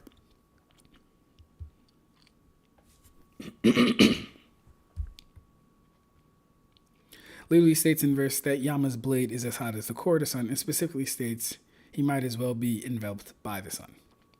And here's the thing, Yamamoto has feats of instantly incinerating in at least lieutenant level threat.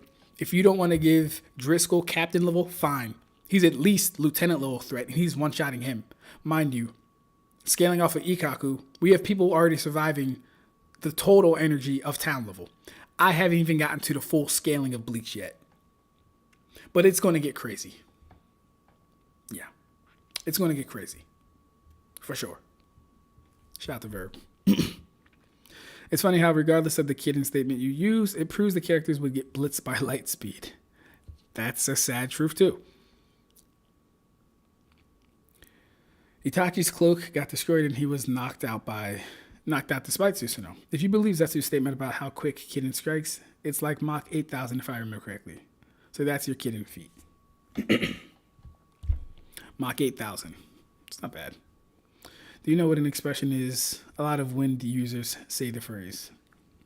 Itachi is a Candace victim. Oh yeah. Naruto fans probably made book reports on the Databooks on the middle school. Nah. Also funny how Amaterasu never turned the sand to glass even. The Quincy Flames have better feats. They do. That's true. How you doing, Michael? So you failed literature in English class. I asked you to elaborate because I'm misunderstanding you correctly. It means that part 1 Sasuke speed is 60% his full potential speed. 3 out of 5. So Warrior Sasuke can't be over Mach 200. Man, oh man. Zetsu never states the speed of Kitten.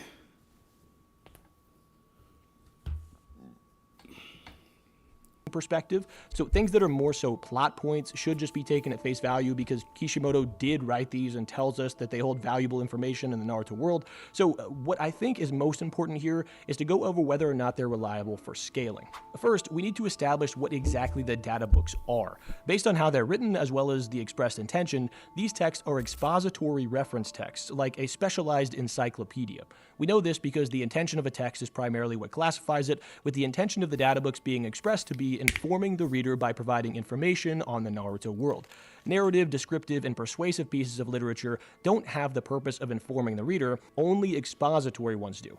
We also see that they're structured in the same way many expository texts are, specifically encyclopedias. Not only is the glossary very fitting for what we see with other character encyclopedias like the DC character encyclopedia, but it's also organized in alphabetical order like what we see from even standardized encyclopedias. These texts being classified as expository reference text is important because expository writing is mostly going to be literal since they're intended to inform the reader with facts. If this is the case, that means that most of the information in these data books is factual, which is consistent with what we see in the data book pages themselves. Let's take a look at a couple examples.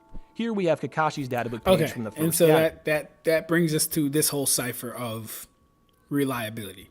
So he doesn't actually go over a methodology that would dictate or delineate when or when not to use a specific text.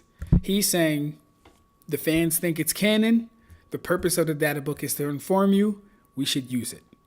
But also be judicious in finding the hyperbole. But also, it has a majority of things that are right. So that's good. But there's no actual methodology. That's what this video is missing. Does he ever talk about methodology?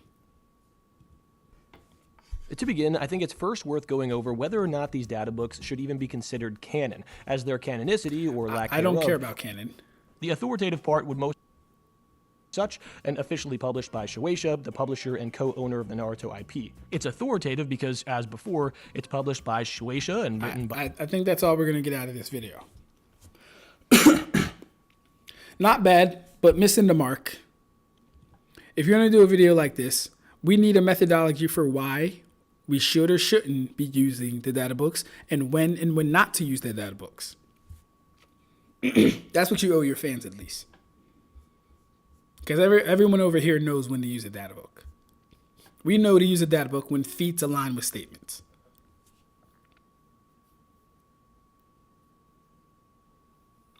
That's when we use a data book. When feats align with statements. All right. Do I have time? Let me see Shinigami's videos real quickly.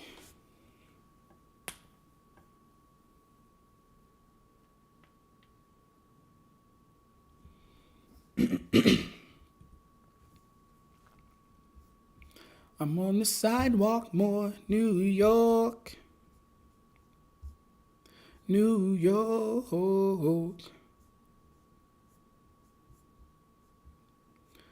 I will not be watching any soccer videos.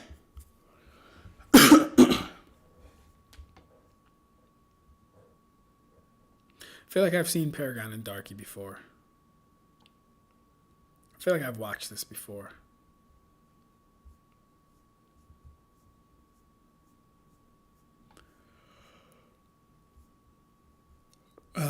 Not interested. Equal stats. We'll watch. We'll see.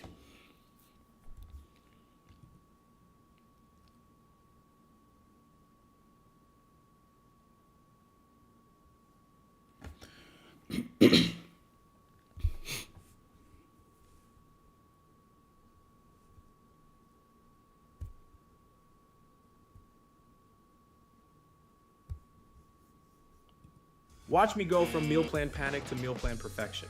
5 reasons why Factor actually saves me money.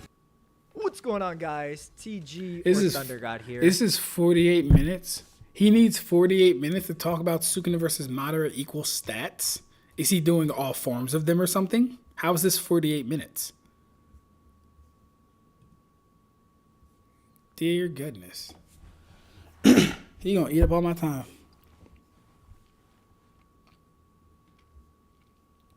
All right. The video features a discussion between two hosts, Thunder God and... Okay, it's two people. Hypothetical fight between Sukuna versus Jujutsu Kaisen Madara from Naruto. Jujutsu Kaisen and Madara from Naruto. With their stats equalized, the host emphasizes that equaling stats makes the fight about arsenal versus arsenal rather than raw power. They also clarify that chakra and curse energy are considered equivalent for the sake of the discussion. All right. Who gets more benefit with equalizing the energy system? Let's see. Madara can now absorb any of Sukuna's techniques. Madara can now use genjutsu. What else can Madara use? Madara can use his fan to reflect Fluga. And technically cleave and dismantle if he times it right, because those would be chakra based, which he could reflect. What else does Madara get? Madara debatably might be able to copy Sukuna's techniques. He might actually be able to copy Sukuna's techniques. That's 4 or 5. I don't know. What else does Madara get if this is equalized?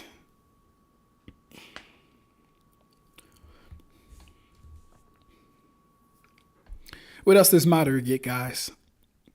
He has absorption. He has reflection. He has genjutsu. And he has one more thing.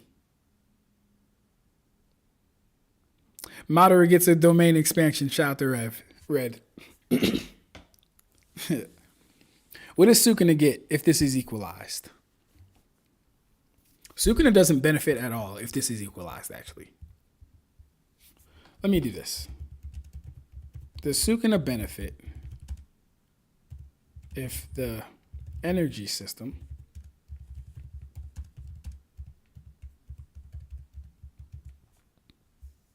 let me put all the things that Madara gets.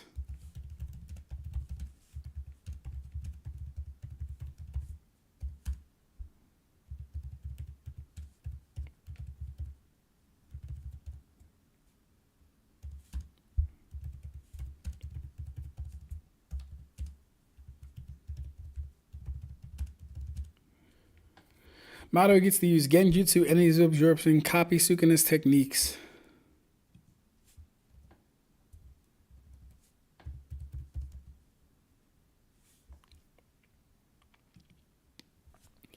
It was one more. Madara gets to use genjutsu, energy absorption, copy Sukuna's techniques. Oh yeah.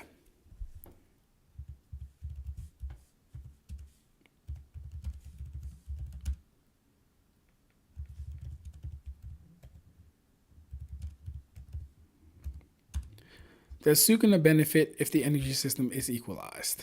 Let's see what chat says.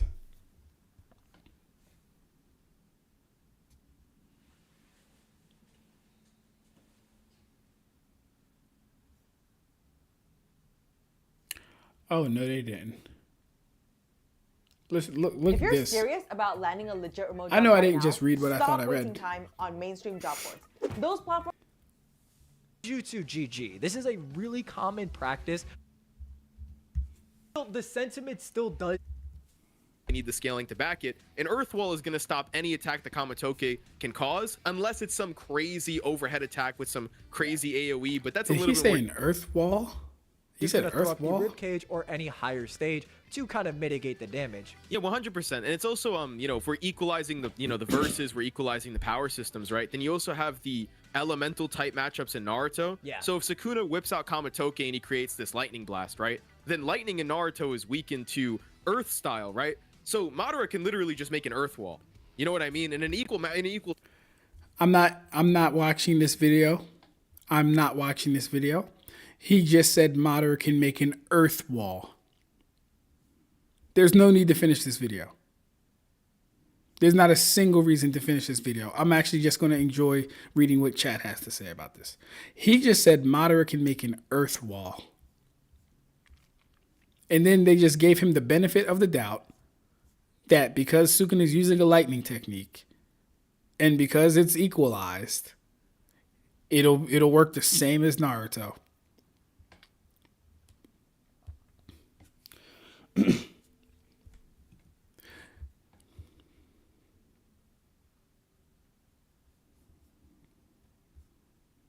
I'm not finishing this video.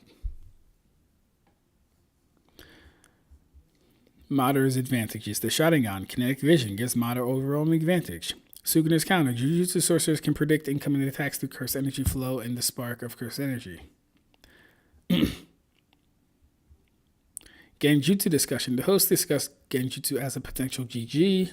Sukuna's domain amplification is proposed as a counter, as it can neutralize cursed techniques. That makes literally no sense. See, this is the problem with equalizing the way they're doing it, at least. He said domain amplification could be used as a counter to Genjutsu. Now listen, I haven't read JJK in its fullest, but I for damn sure know that doesn't make sense in fucking context. Domain amplification, which is what? Just having a domain around your body and expanding or whatever like that? That's going to stop a Genjutsu? Boy, oh boy. Round 2, Edo Madara versus Shinjuku Sukuna. Sukuna's arsenal. Sukuna gains Mahoraga, 10 shadows, okay.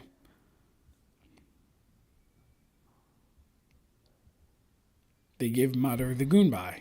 What did I say? They give him the fan. I didn't even know they gave him the stupid ass fan. And I said they would give him the fan. How did I know this? Round 3, Rinnegan Madara versus Domain Sukuna.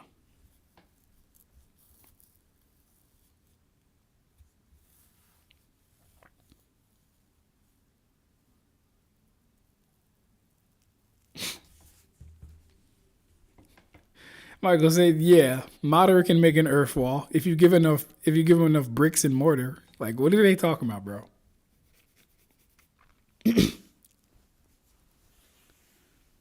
No, Karibo. I don't care that he gets corrected a few seconds later. He said it. He said it. I don't care that he gets corrected, bro. He said it.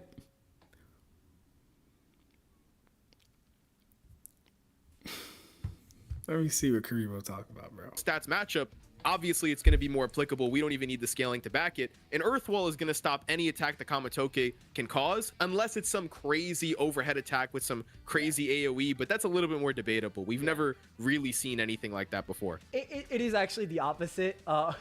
It's is it the opposite? Yeah, lightning is weak to wind, but it's still, the sentiment still does stand because Madara has all 5 chakra natures, right? So basically, like, your point about him being able to counter with something potentially just as strong and overpower it is still 100% valid. But I know exactly how you said that. Yeah. Like you mentioned with him controlling the Nine Tails.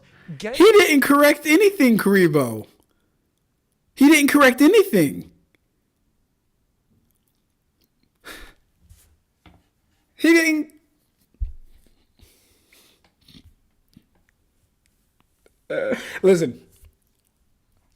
Listen, I've made mistakes live and sometimes in actual videos. Actually, I don't really think I've ever said anything I didn't mean to say in an actual video, but that's neither here nor there.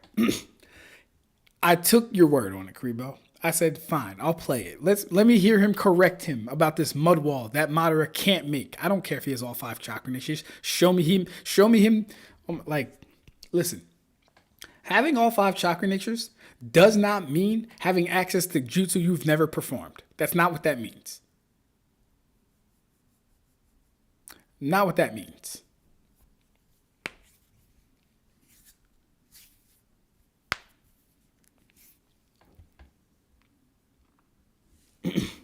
He corrected the nature matchup. I didn't really care about the nature matchup.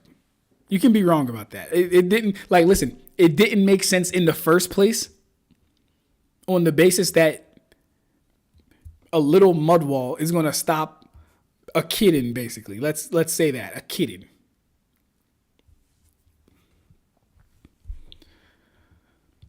An understandable mistake would be forgetting something in Madara's arsenal, not attributing an ability to him that was never demonstrated. And see, the scary thing is, Michael, I don't know if Thunder God said that. Thunder God is the Naruto guy. I don't know which one of them is Thunder God. So I don't know if he said that. That's the scary part.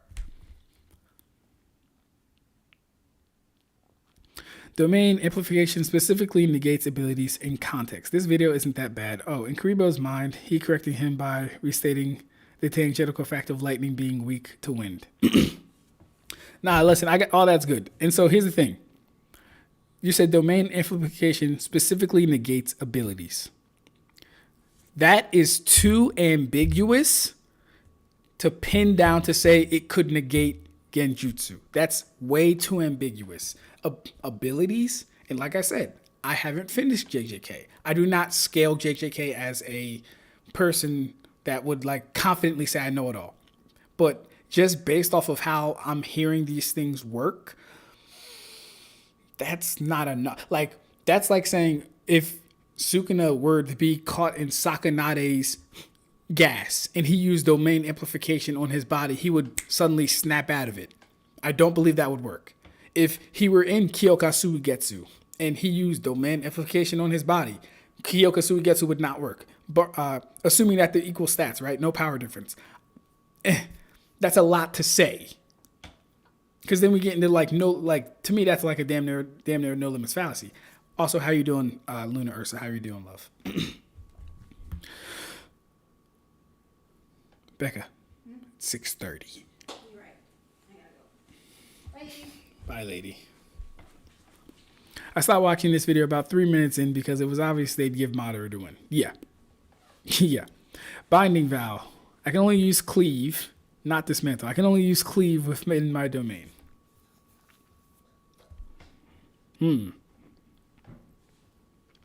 How about the anti-Madara technique?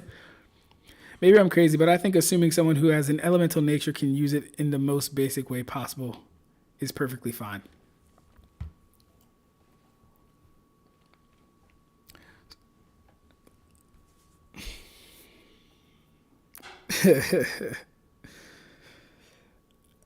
Here's the thing. Mind you, I'm just going off of what I know the Rinnegan. From what I understand, when Nagato had the Rinnegan, he had to be taught all the techniques from Jiraiya. And Jiraiya said he mastered all the techniques, but he had to be taught those techniques. Right? There's no evidence that any other techniques aside from fucking fire style exist within Madara's arsenal of things he's either learned or copied. Fire style and wood style. That is it. Show me something else that is not Six Paths Madara. Show me anything else. Show me water. Show me lightning. Show me wind. Show me earth. And then it's like you're saying he do things that aren't in character? Now he's doing things that he would never do. Say he would create a wood style thing. That's more of a believable than saying he would create a mud wall. Something we've never seen him do. Something we don't know if he knows how to do. Something we don't know if he's copied. I think it's fine within expectation of we've seen them do a water jutsu. So maybe he knows mud wall. Maybe. He might know mud wall. Right? If someone did like a water, if someone did a water prism jutsu, I'm not going to be the guy that says they don't know water dragon jutsu. They might not know Kasame's shark bomb jutsu, but I'm not going to say they can't do water dragon jutsu. They can't do water wave jutsu. I'm not going to say they can't. That's me, though. Domain imp works like Sclave Rai, but as a simple domain. So any Reiatsu, or in this case, curse energy that's caught in its range is absorbed, thus forcefully canceling out an ability. This would include genjutsu if you grant energy equalization. Okay, so again, it has to be like another... Part of my... I was about to say something wild. But basically, Sukuna has to get fucked for this to work completely, is what you're saying. Okay, cool. So thank you, Ursa, and thank you, Rev, for further expanding upon domain amplification. If you're saying it absorbs the energy or the technique or whatever outright, then I guess we can't argue against it. Doesn't Tenge Shinsei use Banso Teni to pull meteors out of space? I think it does. It's like saying Orochimaru and Kakashi can do any jutsu because they have an extensive knowledge or multiple jutsu, but yet we never see them do it. Exactly. I kind of feel we should give Madara Mud Wall just because it's like the most basic earth jutsu out there. Ah, man, oh man. Maybe you guys are just more generous than I am. Let me ask you this. Is it in character for Madara to ever use a Mud Wall? Is it in character for him to use a water style jutsu or anything else? Madara's art, like, he would sooner block with a Susanoo than a fucking mud wall. Right? See, like, I'm not mad. I'm not mad that they think, like, I think I'm mad that they're just giving him stuff and giving him stuff. The entire premise has to be built around this the entire premise of this has to be built around to beat Sukuna. Hey, take it easy, Michael. Take it easy, bro. Like, yeah. Kakashi has copied 1K jutsu. Wish we could actually see him use them. I wish we could see Kakashi use over 10 copied jutsu. We'll never get that. The necessary minimum philosophy kind of makes us not take into account the full lore of the body. The full lore of the body work. I agree. I agree with that. See, but like, here's the thing you can't say. Here's the thing you can't ever say about Ab-Stract. I'm not fucking inconsistent. I only give keto to people who have used it.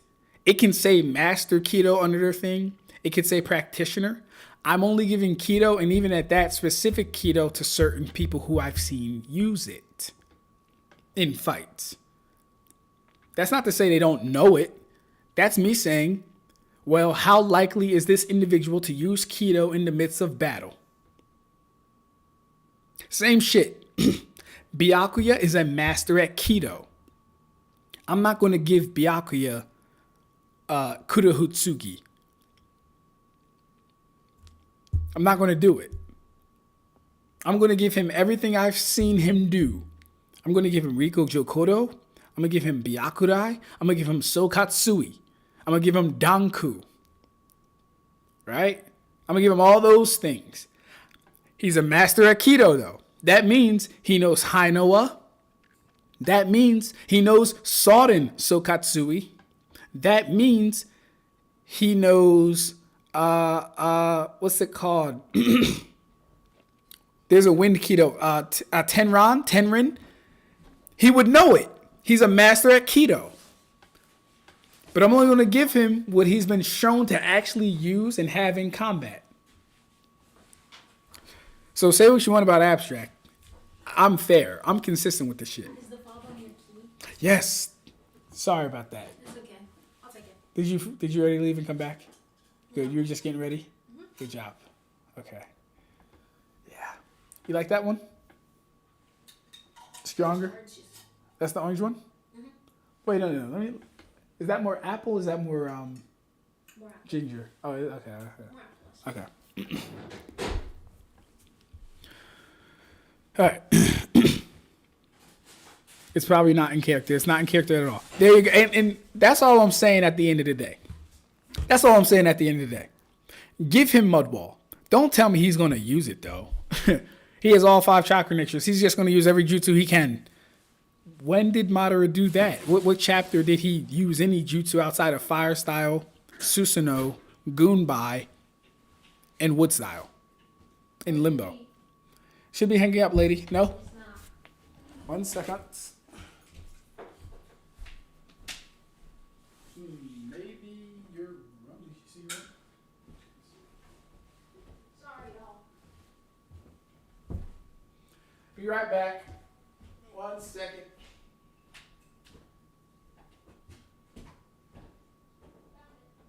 Hooray. You taking the whole key? Yeah. All right. I'm taking your car. Don't take my car. That's exactly what I'm doing. Have a good workout. Huh? Have a good workout. Ugh. Ugh. Yeah. If you want to give his ass water style and lightning style and earth style and wind style, fine. Don't argue to me though that he's actually going to use it. Don't do that. Cause when I'm doing it, I'm only giving people things I know they'll actually use in a fight. I don't need to argue if Aizen is going to use Kuda Hutsugi. He's busting it out first chance he gets.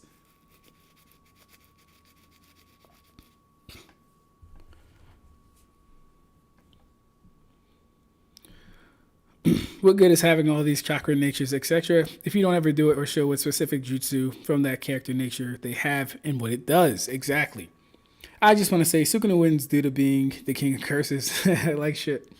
The other argument against the out of character claim is to say he's smart enough to use his arsenal if he's put in a situation where he's desperate enough to need it. If he's desperate enough to need it.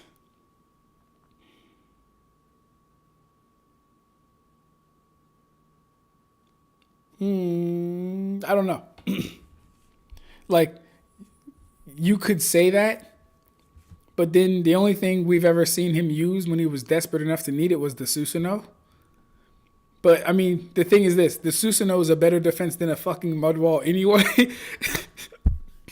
So I don't know why. I don't like. It's cool. I'm not going to harp on this anymore. It's cool. Madara fought the Stone Village and saw the entire shinobi force use mud ball. All of Kakashi's water jutsu came from light fighting Mist Village Ninja. Hey, Karibo, guess what? We've seen Kakashi use water style jutsu. Yeah. We've seen him use and copy other people's water style jutsu. Yeah. Actually, Byakuya is very good at Kido, but I'd say he isn't a master of it. The only one that I've seen being a master of it is Momo. She can use all kinds of Kido and weave them together.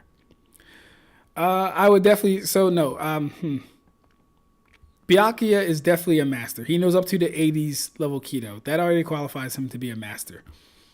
Momo might be more proficient with intertwining and intermixing Kido, definitely. But Byakuya would also still be a master within his own right, being able to generate more powerful spells, not only because he's more powerful, but because he can get more out of the spells themselves. But the difference is that he can do it, given the ease that he should have. Nothing crazy, but obviously Madara could use abilities that are basic or staples of each element with known advanced ones. Yeah, I mean that's fair. Give it to him. Fine, he has it. Don't tell me he's going to use fucking mud wall on a lightning jutsu. Don't tell me that. Just say he'll use the goddamn Susanoo. Because now, if I agree to that, then I open the door for water style jutsu I've never seen him use. I open the door for wind style jutsu I don't believe he has. I open the door for combination jutsus that I don't think he can do. I'm not really a fan. I don't know what a Kido master knows because that title is poorly defined.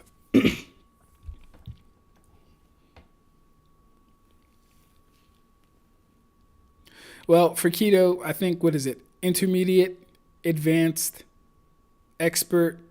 There's like 3 more levels. Master, something and something. If for every level, you go up about 10 Kido, and I named about 4 of the 5, you could say a master practitioner at keto would know 90s keto and below, and so on and so forth. Whatever's below master, they would know 80s keto and below. Whatever's below that, proficient, they would know 70s keto and below. That's one way you could do it. But I just stick to what I've seen people fucking do. That's what I would do. Speaking of keto, Kubo confirmed that Nanao has better proficiency with keto than Momo. Yes, she does. But Momo is essentially stronger or better at combining different keto together. I agree. Kida calls Momo a master in keto. He does. He does call her a master. Personally, Sukuna would summon lightning, Madara would block with the Susanoo, then Sukuna will charge in with a handful of cleave and dismantle to just slice through Susanoo in an instant. So, but here's the thing. I don't believe cleave and dismantle would slice through Susanoo. Maybe slice in it if he's using like world cutting slash, but I don't believe it's getting through that.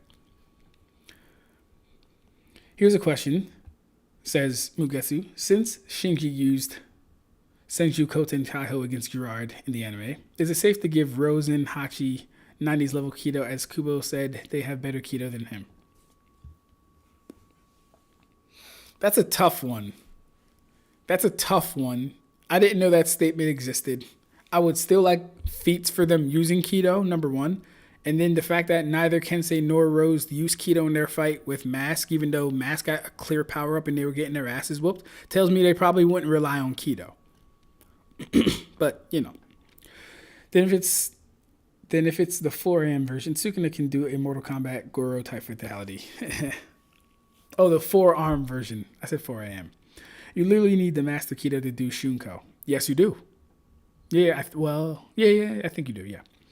I agree, it's not likely they could pull it out, but I like to think of it like Avatar, where the implications of their abilities necessarily alluding to crossover and movement with others. I wasn't talking about the mud wall specifically there, but any claim where anyone causes an OOC move for a character in a versus battle. Grid, I don't know that acronym, bro. I like to think of things that are plausible within combat on top of their demonstrated tendencies, taking into account a range of abilities that fully explore their kit, kind of like OG Star Wars versus Vid.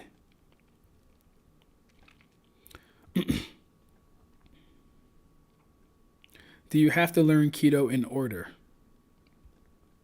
Do you have to learn it in order? I don't believe so. I believe that, but I think Kubo said the ranks were based on,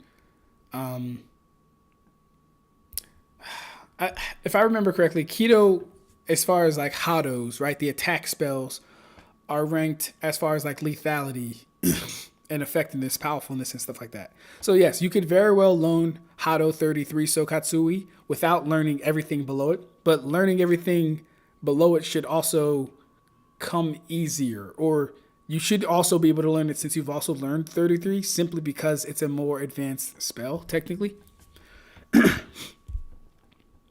Is Scream frozen for anyone else, or my internet just bugging? Yeah, my internet was also bugging too. Hachi was literally the right hand of Tetesai, who was the leader of the Keto Squad. Of course, Hachi knows 90s Keto. Yes, Hachi does. My fault. Was that question about Hachi, or was it about Rose and Kensei? I think that was about Rose and Kensei, but yeah.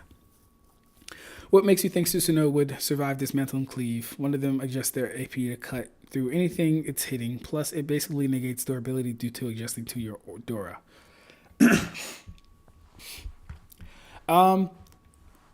Just the fact that, here's the thing. The Susanoo would be exponentially more times durable than Madara himself, who, if we are doing equal stats, that would already be a problem. Also, if I remember correctly, during the fight with Gojo, and tell me if I'm wrong, again, I have not read JJK in a while. I do not scale JJK, so feel free to tell me if I'm wrong. When Gojo is getting cut up to pieces and ribbons and bits and pieces, he wasn't getting cut through at all. Like, if it was adjusting to his durability, it was doing it very slowly.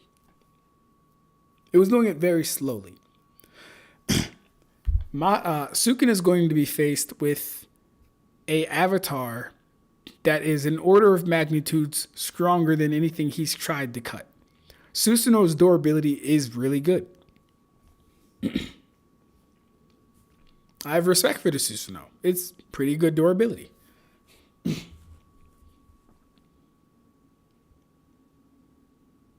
Would cleave cut through since literally it's equal stats? See, equal stats just means equal like base stats.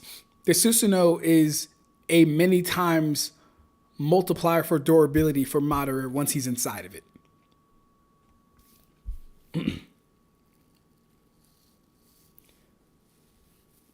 many times multiple durability multiplier for when he's inside of it, at least.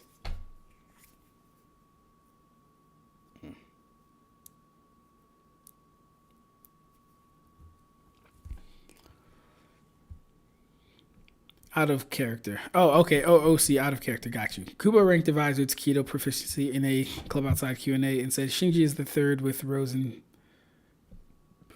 second and Hachi in the first. Okay. Yeah, well, definitely Hachi. Rakuho is stated to be a Shiba clan staple, so I think it's logical to assume that they aren't always learned in order. Yes. I can agree. Yeah, no, I can definitely agree that they don't have to be learned in order. Hell, I don't think you have to learn all of them to even be considered a proficient or a master or whatever. I don't think you have to learn every Keto. But I do believe the higher up you go in Hados, the easier other Keto below it should come. I believe that. That doesn't mean you got to know them all. But if this spell takes more effort, then spells below it should take less effort. Talking about all this Keto / Hado, etc. makes me even more eager for Core 4. Ella Aizen will be unleashing Hado number 99. Oh yeah, Goryo Tametsu. But they likely get harder to learn the higher the number. As we know, exact. So yeah, me and Grid are of reflection. We stand the same. They likely get harder to learn the higher the number. As we know, the lethality / effectiveness increases the higher the number. Exactly. Gojo had reverse curse technique at full power. Is that what it was? That's why he couldn't cut through him, because he had reverse curse technique at full power? That was it? Oh, wow. Oh, Gojo was getting cut through. He was just using reverse curse. That's insanity. Okay, so then the next issue would be, since he was able to cut through Gojo, but Gojo was just healing fucking quickly, the next issue would be the limits to its adapting to durability. What's the highest durability limit we've seen it adapt to? And have we seen it adapt to something that would be multiple times tougher than what it's shown to cut? Because I believe the Susanoo is like if I had to give the Susanoo, let me think.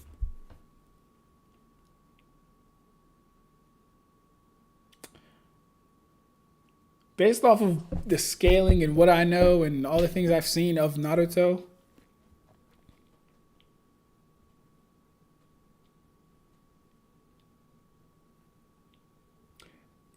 I would either say like large town level durability, maybe, for the Susanoo. Because Madara's perfect Susanoo should be able to survive. It should be able to survive a full Bijuu bomb from the Nine Tails. And if depending on how you scale that, I have my problems with how people scale that, but depending on how you scale that, you can get some decent AP out of it from prior feats and stuff. But I would think it would sit comfortably at the very least small town level. And I don't think Sukuna's packing small town level AP.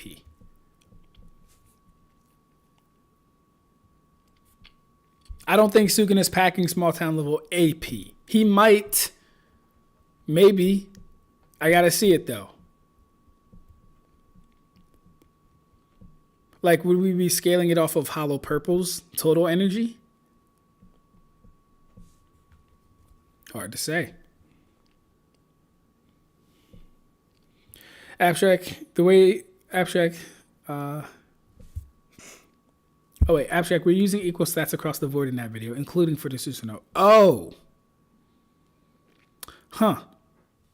Wait, how does for me equal stats can't really work that way then? Because if we're making everything equal across the board, then there's no point of me using a Susanoo. At that point, it's just going to come down to who do you believe is the more intelligent fighter. That's an interesting way to use equalization, but okay. The fact that Susanoo has better durability than Goddess Sin is very impressive. Until pure physical kicks. Until pure physical kicks someone out of it, yeah. Yeah. Well, what do you think of Jigen breaking through Sasuke's perfect Susanoo? Doesn't that imply that 2 Blue Vortex characters have surpassed even Sakura in raw strength?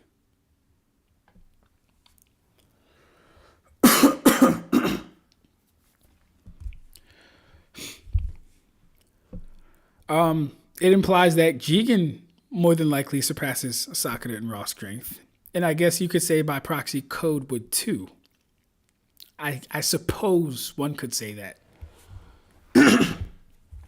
But I don't know where we had Sakura at, number one, at the end of 2 Blue. I mean, I don't know where we have Sakura at the end of Shippuden. Honestly, I don't.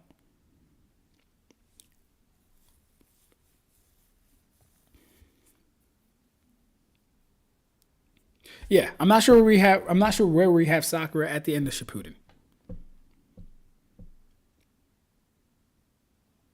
Hard to say if she could punch through Sasuke's Susanoo. Very hard to say.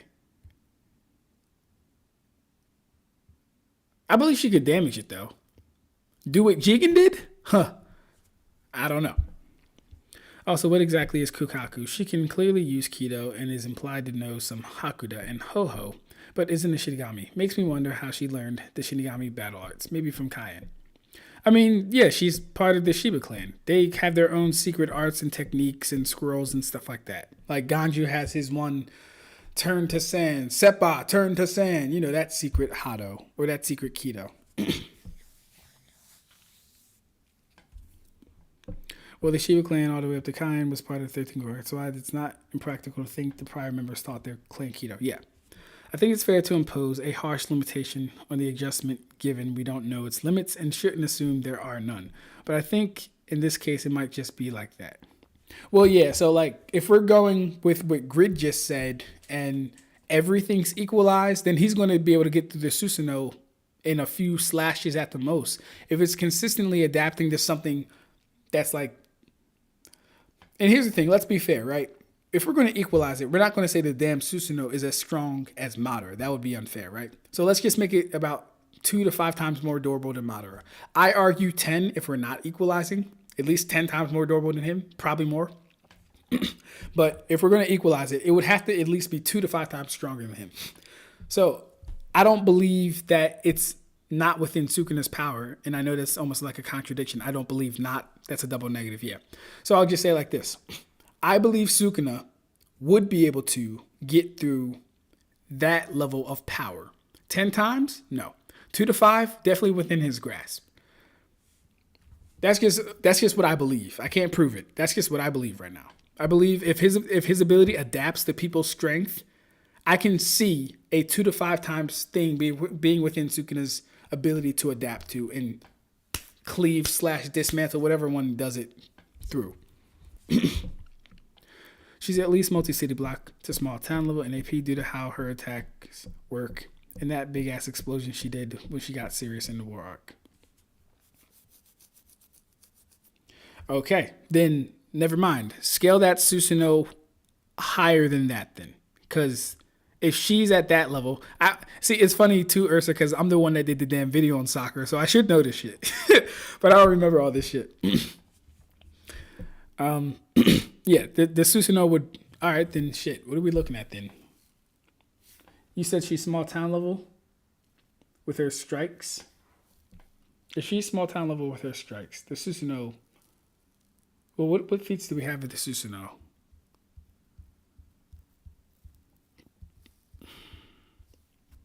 What is Susanoo's best defensive feats?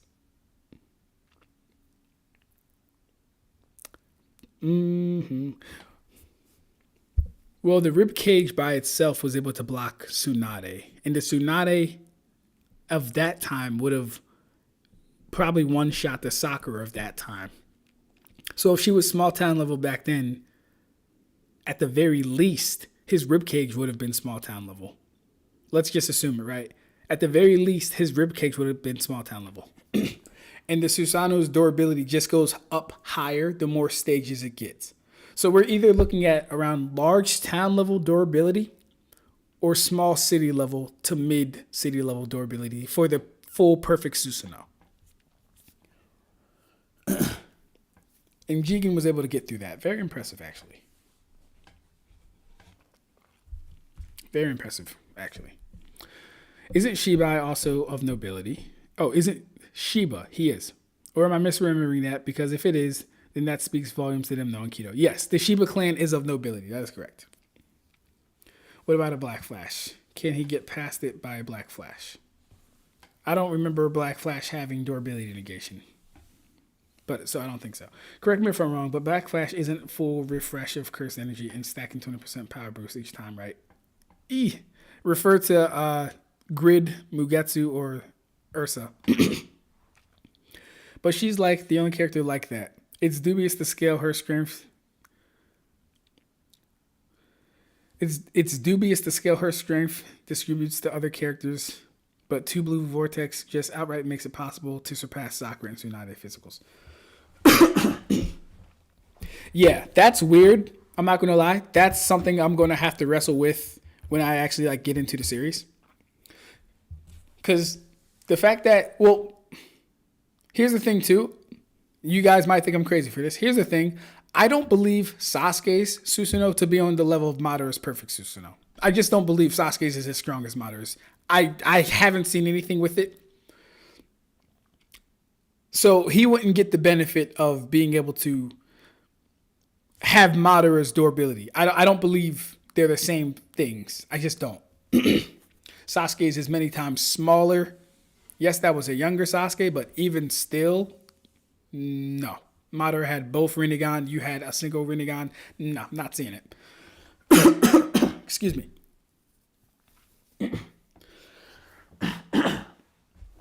Excuse me. God damn. I need water. It's been a while since I've been live. I forgot how to do this shit. So yeah, it is kind of dubious to take her feats and scale them to people who don't have them, but then characters in 2 blue vortex be stronger. But I think we can solve that by saying that you don't have to hit as hard as Sakura to hurt people in Naruto. We know that's the case. We know that's the case. Just because Jigen can punch through or kick through his Susanoo / Kurama avatar doesn't necessitate it takes that little force to hurt him or anything less than that. Or I'm sorry, anything more than that.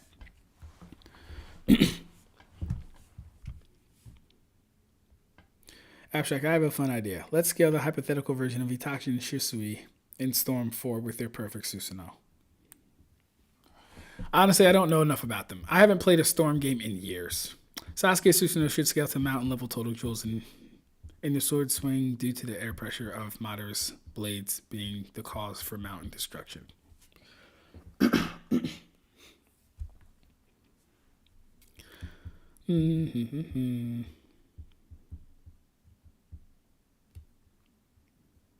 Mountain level total jewels. Mountain level total jewels. What's that? Small town level AP? Just off memorization. All right, real quick. Let's watch some of this Clyde video. Actually, do we want to watch Clyde or Seth? Let's see what Seth has first. If I remember, he was talking that talk about Bleach.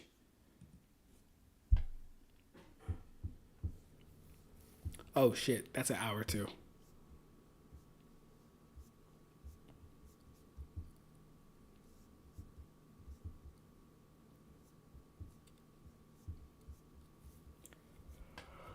Okay.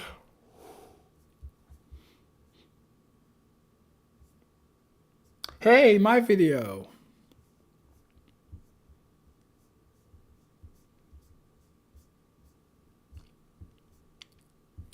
All right, that's an hour-long video. I thought he had more. Did he have more, though? I thought he had more videos.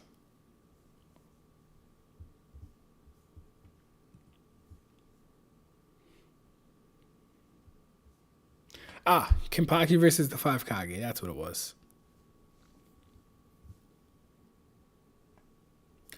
Alright, I'll be checking that out later. We'll watch Clyde's video.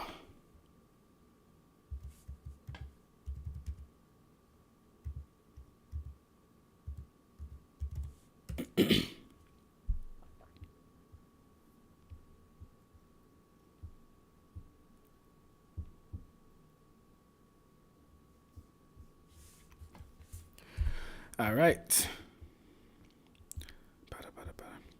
No, it's not. Sasuke's shit should scale. Even Orochimaru stated he'd surpass Madara without the help of Hagoromo.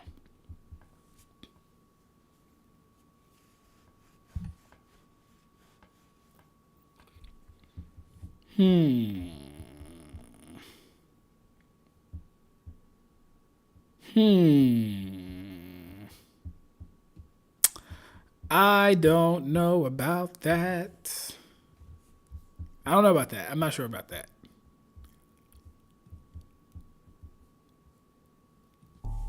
Warning. Also, the Jigen thing necessarily implies their physicals can damage the Susanoo through scaling to him and above him directly in physical strength. Who is there, though? For example, Baryon mode Naruto was able to put hands on Ishiki. Right? Now, granted, he did say his hits weren't like hard. It was really the shave life thing. But he was still able to like fuck him up. Like hurt him, at least. I don't think Naruto, Baryon mode Naruto either, is punching through a Susanoo. I think it's very contextualized, these things. We will be doing lore accurate Yhwach, at least a little bit of it. But let me not be biased. I don't want to be biased. So let's ask chat what this video is going to be about first.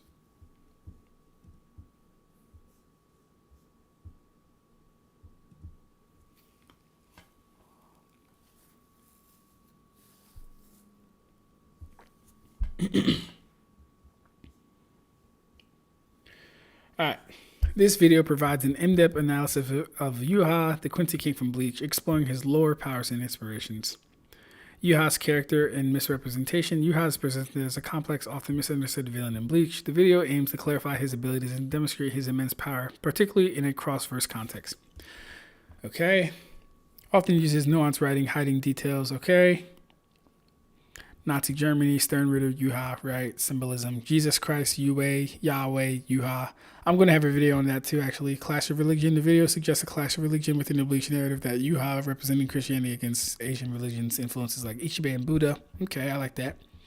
Yhwach's powers and abilities.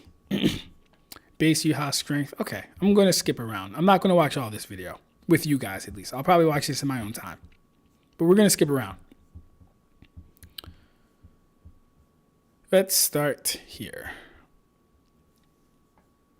There are multiple forms of Yhwach that actually appear, and all vary in power due to how much Yhwach changes as the 1,000-year Blood War progresses. He also sometimes fights differently depending on his feelings or intention towards the opponent he's facing. Base Yhwach, Almighty Yhwach, and then the fusion Yhwachs that appear. For the first showing of Yhwach, he directly deals with 4 individuals. Kenpachi, Aizen, Yamamoto, and then Ichigo. What's crazy is that for the majority of his introduction, it's not even him, but a Stern Ritter of his who merely mimicked a portion of his power, and yet still performed extremely well against those I just listed. The reason I mentioned these specific... Valkyrie says, Ab-Stract, just make it more content. Let's watch it all. Man, oh man. You know what? Character to many is more of an idea passed around with secondhand knowledge rather than a calculable thing. A character surrounded by mystery, confusing abilities, a being heavily tied into the overarching narrative of the series, and a defeat that almost feels wrong for such a strong individual. Author of Bleach, Mr. Kubo, is no stranger to mysterious or more nuanced writing tactics. If it is hidden, it is the flower. This is his approach to writing, and has been seen as more and more true, with many people still unveiling hidden things within the story of Bleach almost 10 years after the conclusion of its mainline manga. Today, I want to dive specifically into explaining just how overpowered the author made this villain, and really showcase how strong he would be, or could be, if you were to say, throw him into a different fictional verse, with the sole intention to defeat or kill everyone within it. I'd like to attempt today to have one of the most deep dives into this character that is actually on YouTube, so I hope you all enjoy. You've probably seen that when people hype up comic book characters, they almost have a veil of invulnerability, where you can't ever match an anime character up against these guys because, well, they're just way too strong. Or you just assume there's too many comics of them to ever question their capabilities. I mean, we all know that, right? That's usually the common consensus. Well, what if I told you Yhwach is capable of having that same aura too, and could defeat a lot of characters that you wouldn't normally suspect he could?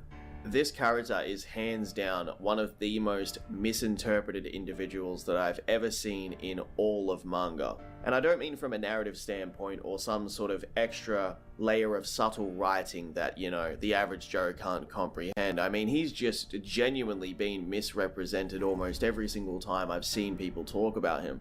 And the thing is, before we even get into how wild he really is of a character, we have to first establish a very vital part of this character's foundation. Why did the author of Bleach make him so strong within his own series? So strong that it doesn't even really feel right that he could actually lose. Trust me, when you hear this, you'll understand exactly why he made him this way.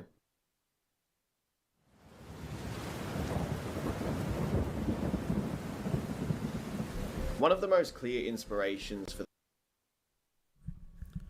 See, this is what I was afraid of, honestly. Here's the thing.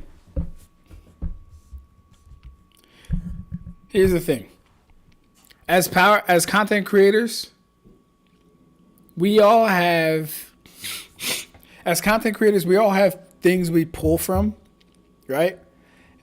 I don't believe he's the first person to introduce Yhwach or the Stern Ritter as this Judeo-Christian parallel with you. I don't even want to get into it because I'm also working on my own video of this stuff. I probably have to skip this shit. I Cause I don't want him to give me any ideas, and I don't want it said that I was biting Clyde or taking shit that he already said. So I'm actually going to have to skip this part. Do we have timestamps? We don't have timestamps. Okay. All right. He goes way more in depth than most people do. Mugetsu, if you think he goes in depth, what the fuck do you think I'm gonna do with this shit? Low key. Just pat myself on the back. Nah, we watching it all. No, we know the fuck we not. We skipping that.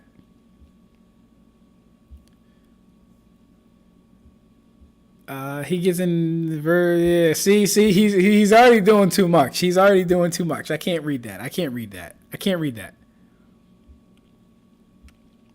Yeah, I can't read that stuff, guys. I'm so sorry. I apologize. I can't read that stuff. I can't read it because I can't read it or watch it because he's going to influence the video that I make on this same subject. Mind you, I'm not doing a lore accurate Yhwach video, but I will be doing a deep dive into the metaphysics of Bleach. I will be doing a deep dive into the metaphysics of Bleach because it is there. And he's already treading ground that I've already covered, and I don't want to be spoiled by anything he has to say or influenced. Yep, sorry guys.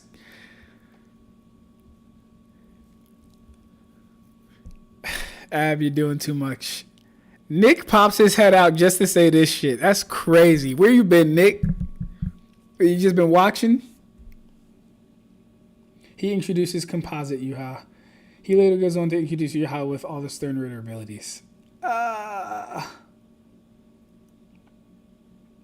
Aren't Stern Ritter just the embodiment of every fascist regiment into the Quincy? Fam, just watch it. You can just choose not to be influenced. See, that's what someone who doesn't create content would say. Just choose not to be influenced. But guess what? Once you've heard something or seen something, it lies in the mind. It takes roots in the mind. Let me... Man, y'all blowing me, bro.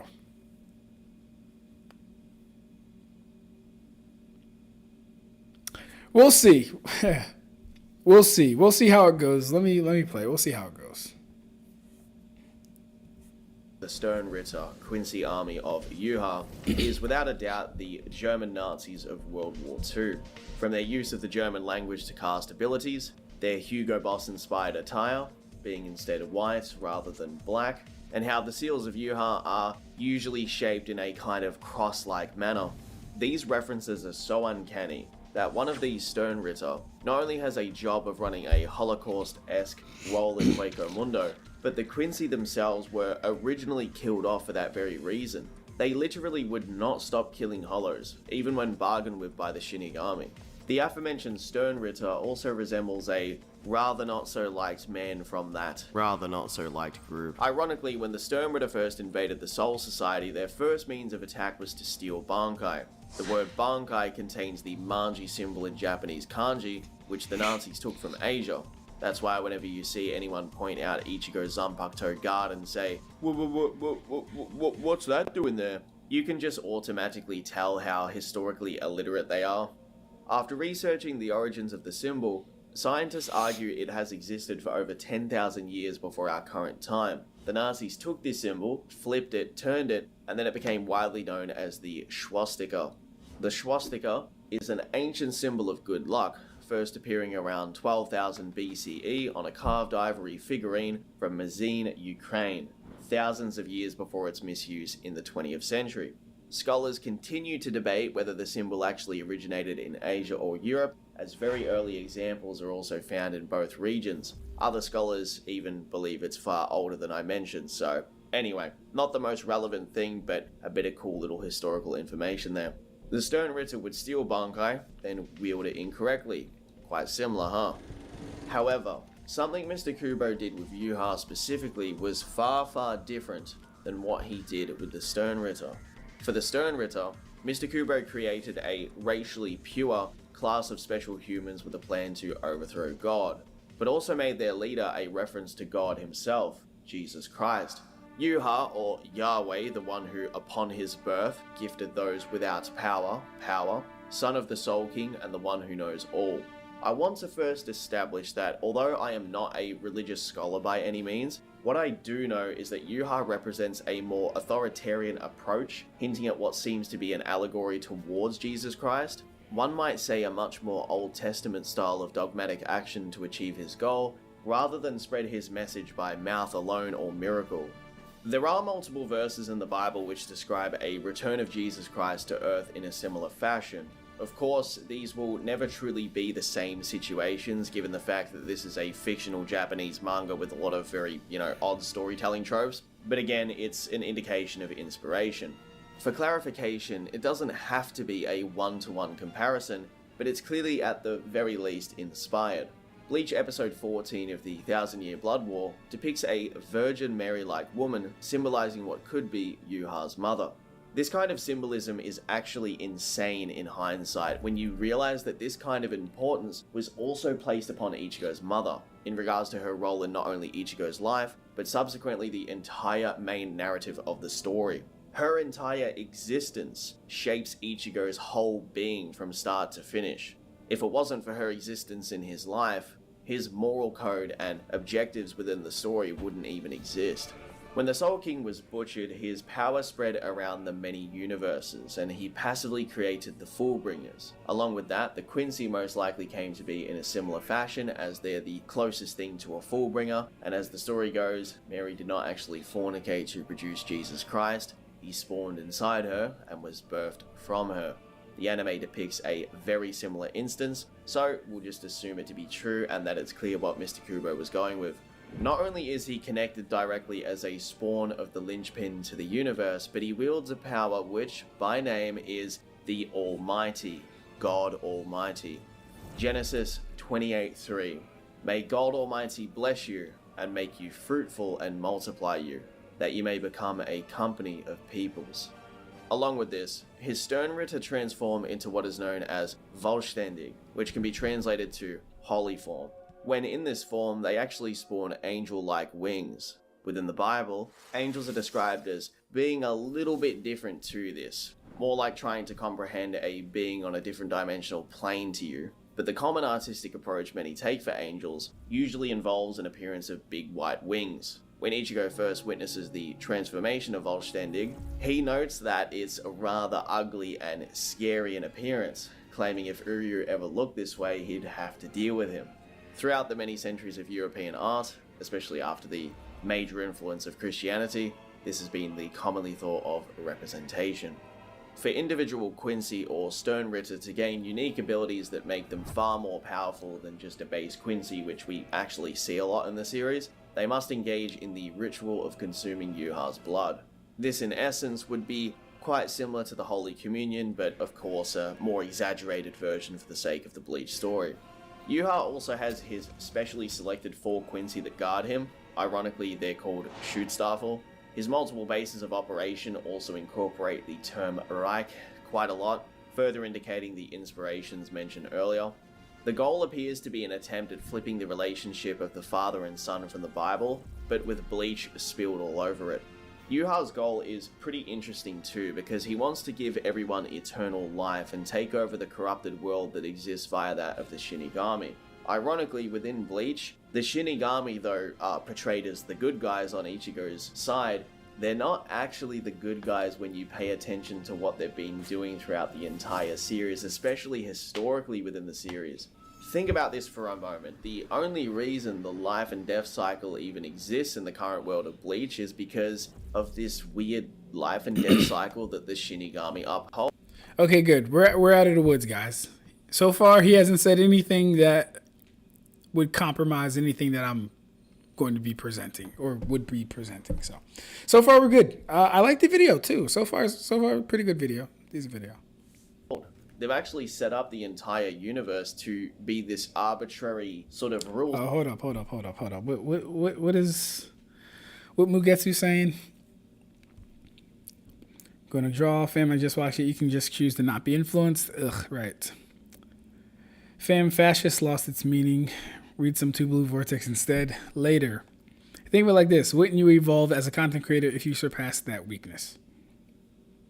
I wouldn't call it a weak. I mean, I suppose you could say the weakness would be me even caring that someone else might say what I already have planned saying. That would be a weakness. But I guess you are correct on this point. Fascism literally has a definition, Shinigami. Someone who exalts race. No, I'm sorry, wait. Someone who exalts nation and race over individuals, I think is what a fascist is. Sounds like you have a problem with people describing reality as they experience it. It's one thing, but I took issue with when it's applied just because you don't agree with them. It's not so simple, you guys. It hasn't lost meaning, and I don't think anecdotes prove much either. Anyway, Rev, sent you my stuff. I like Clyde's editing. It's eye-catching, but not distracting. Yeah, Clyde's editing is retarded. It's probably the best Bleach editing I've ever seen, to be honest. Set that they uphold and have authority over. Is it possible that what Mr. Kubo was going with in, not an offensive manner, but kind of a cool storytelling manner, that it's actually a clash of religion? Yhwach versus Ichibe is almost like the Almighty versus Buddha, especially if you look at it more from a God of War game style of storytelling. While Yhwach is inspired by Christianity, it's pretty clear that characters like Ichibe and Senjumara are much more influenced by Asian religion or culture.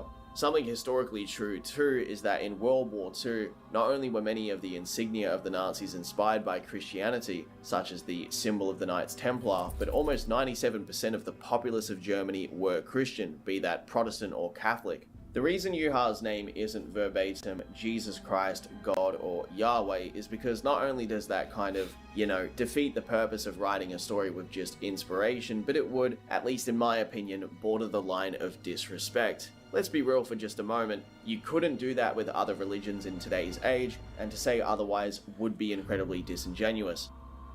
YHWH is also sometimes how God is written within the Hebrew language and Christian writings from the past. So if you believe in the Holy Trinity, Yhwach being a reference to Jesus directly while wielding God's power itself, it would by default make his inspiration one and the same, as Christians believe Jesus is God and walked around Earth in a human body to be amongst man, which is what young Yhwach actually did when gathering his original Sternritter. In the backstory of Yhwach, he is also showcased performing many miracles, just like Jesus did.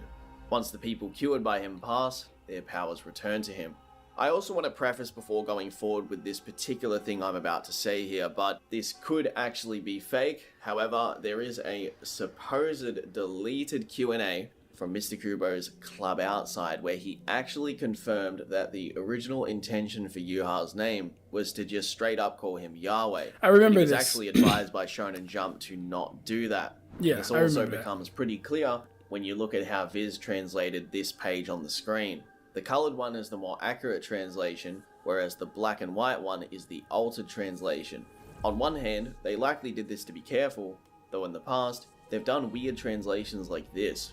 Yhwach is coming in and attempting to overthrow the Soul Society, which comparatively to the past could be perceived as what Christians essentially did to Judaism. Though in typical Bleach or Shonen Jump style of cool action, the approach is far different. Again, merely a subtle inspiration. Going back to YHWH, you probably experienced that it's hard to say Yhwach's name. Well, the same also applied to the original writing in Hebrew, making it clear that Mr. Kubo is actually quite educated on these things. I mean, I'll be honest, before researching this stuff, I wasn't even aware of most of this stuff within Bleach. It also shows me that the heart narrative might go even deeper than what we once thought.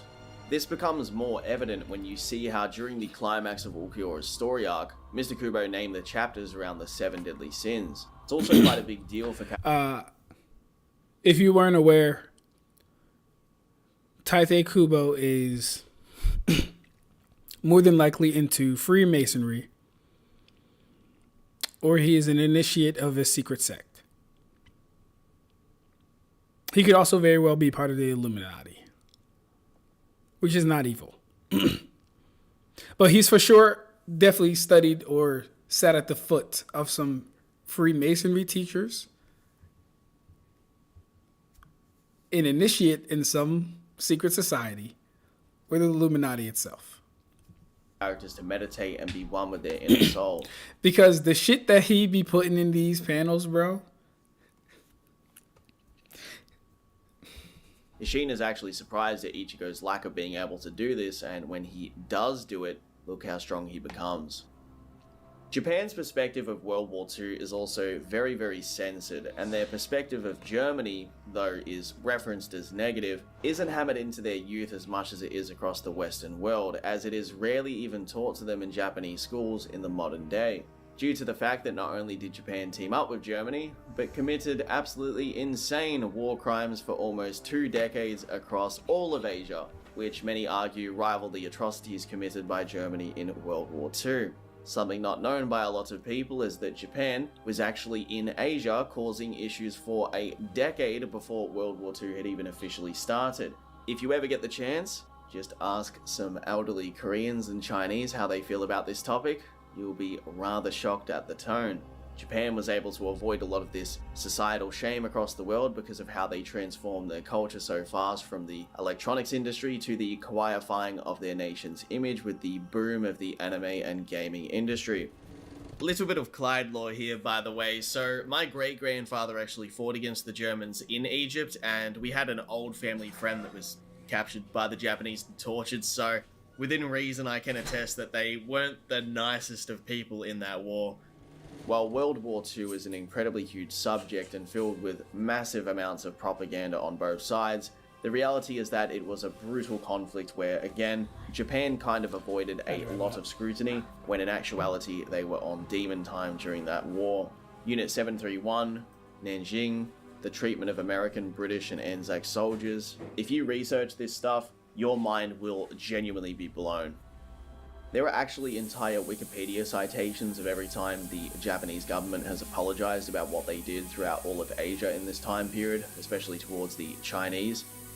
Anyway, circling back, in Burn the Witch, which is a series by Mr. Kubo set within a different realm of the Bleach lore, Sullivan Squire is a bit, yeah, the outfit, name, lightning bolts. It's pretty clear even from a fashion standpoint that Mr. Kubo thinks, man, they had that shit on back then. Yhwach within the manga is described to have actually taken the name. That is wild, but it's hilarious. Of the common religion amongst humans by using that name, which would have been over 1,000 years ago if you appeal Bleach's modern timeline to ours. And to quickly address this, humans not only barely even know about the existence of hollows or spirits as indicated by the opening chapters and episodes of the original anime, but most Shinigami don't even know that the Soul King exists, so without a doubt his inspiration is far too obviously inspired by everything referenced before right now. The fact that his name is also how it is, and with the confirmation of the Q&A from Kubo, it's pretty much not debatable. Mr. Kubo has also played around with a lot of other religions within the series and world of Bleach. As an example, while the humans in the world of the living barely have the knowledge I described just then, within the districts that surround the Soul Society or Seirete, souls upon rebirth were actually praying and following one of the arms of the Soul King. That's how diverse the worlds of Bleach are. For the most part, I don't even... Bleach actually does make mention of Jesus Christ too, by the way. think these individuals really knew what they were praying to. They just knew that it was some sort of higher deity entity thing in front of them, if you want to sort of word it like that. They were like, oh, I mean, everybody else prays to it, so I guess it works, and, you know, that's how Ukitake came to be. The Soul King is implied to have been an able-bodied being that actually did things back in the day, and now Yhwach is the son taking physical action via his own means. In regards to the Holy Trinity once more, it could work as the Soul King being the father, Yhwach being the son, and Zangetsu being the Holy Spirit. Within each Quincy resides that of Yhwach and the Soul King's essence. Remember when young Zangetsu cried as he stabbed Ichigo? There's a parallel here with Yhwach having to stab the Soul King, his own father. Ichigo's mother, a Quincy, was described as being their universe.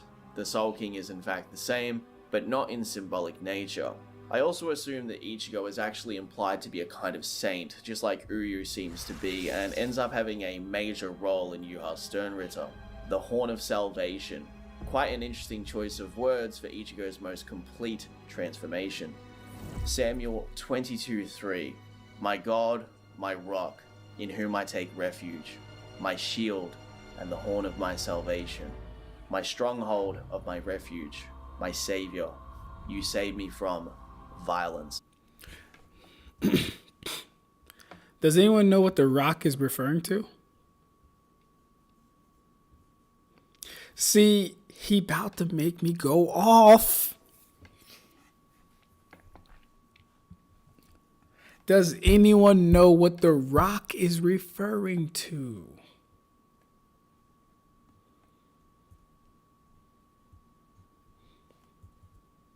He about to make me go off. I gotta read the chat. If I don't read the chat, I'm gonna get upset that he's doing this, and I'm not right now.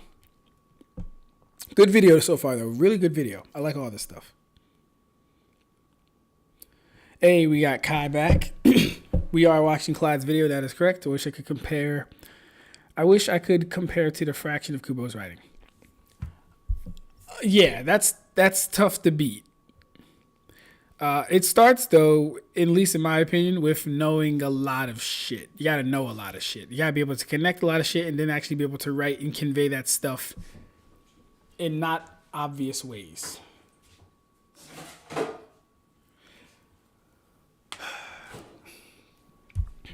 My uncle was a Freemason. He tried getting me to join, but I really don't like the idea of keeping my faith secret.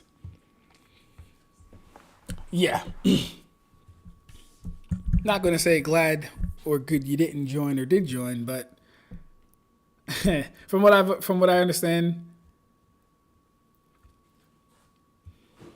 well, I'm not going to say that. It depends on the person. Depends on the person. Because there's a version of you that joins that probably, you know, your whole world is kind of flipped upside down, depending on like what kind of lodge that they're in, or, you know, practices that they do. Because there's different types of Freemasons out there too. Tate Kubo is secretly married to Hideo Kojima. I don't know who that is. They Luki had the drip. Let's be real. They were evil, but them SS uniforms were drippy. No. Take it. No, I'll eat pancakes. Nope, it's yours. Thanks. Can you make my pancakes though? An egg? You can't make me egg? Or not? Fine. They were sauceless. Dude, Kubo is genuine. Kubo is a genius writer. He's so well learned, and he incorporates it in Bleach. It's brilliant storytelling. Yeah. My thing is this. I don't know where Kubo found the time to be a full-time mangaka, but also a avid studier of history, secret societies,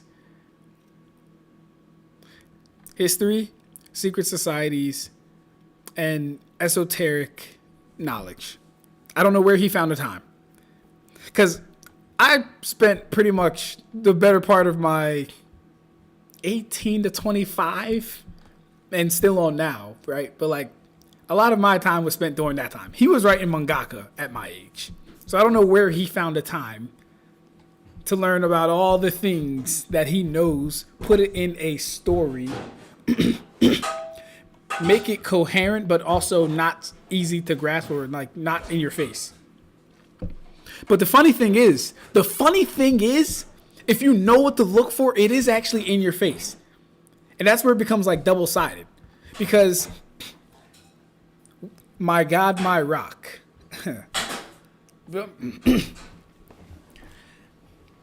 Yeah. It's in your face. That's the funny thing. It's in your face. It becomes a question of how much do you actually see, though. Only high-ranking fascists. Okay. I left behind my Bible study. Go off, King. Feel free to tell me, Dwayne Johnson. Tell us what The Rock is cooking. Which pancakes? The banana one or the ones from Jam? Let's go with 2 from Jam, 1 banana. That should leave me 3 pancakes. You're big. What? I'm sorry. Do your video. That's very rude. That was mean, by the way. Anyways. That was mean. Or are we talking about the boulder from the Avatar The Last Airbender? The boulder would crush that mustache fraud. Feel like I give is a better rep for the holy. Political call. I don't even know what that is. Give me 1 second, y'all. Hello?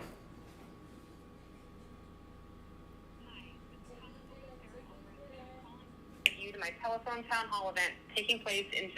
Okay, yeah. He must have grown up with this shit. Yeah, he must see. Yeah, that's a good theory actually. If he had like a family member who is heavy into the esotericism and the occult, I could definitely see that. Cause Clyde's video is very good, right? It's very nice. But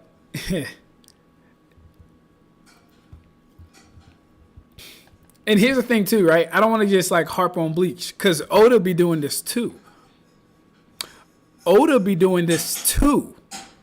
At a pretty good level, I'll say. Oda be doing this too at a very good level. But with Bleach, it is quite in your face. With Bleach, it's a lot. And I like that. That's probably why Bleach is my favorite series, to be honest with you guys. That's probably why. 3 pancakes, hungry ass. Yup. Yeah.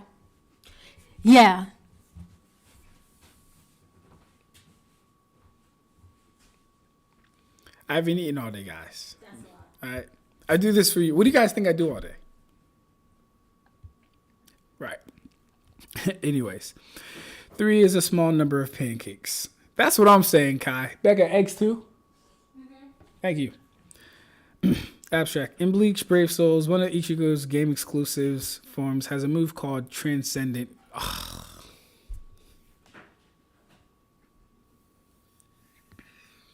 Transcendent God Rock. Depends on how thick the pancakes are. True. LOL, get his ass. Tell him. That's crazy. Appreciate you shooting at me. Yeah, one of these days we're gonna talk about.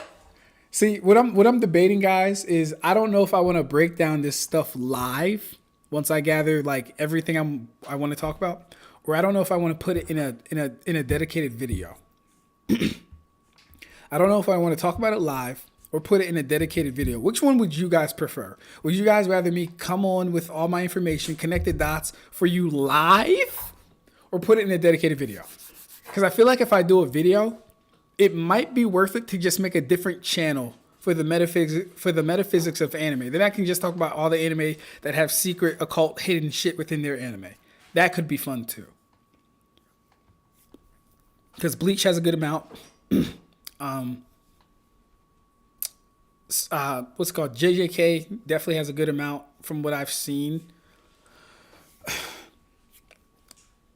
One Piece has a good amount. What else has a good amount from what I've seen? I already said JJK, One Piece, Bleach. Ironically, Naruto doesn't have that many. Naruto has like a few I could probably do, but most of Naruto is kind of yeah.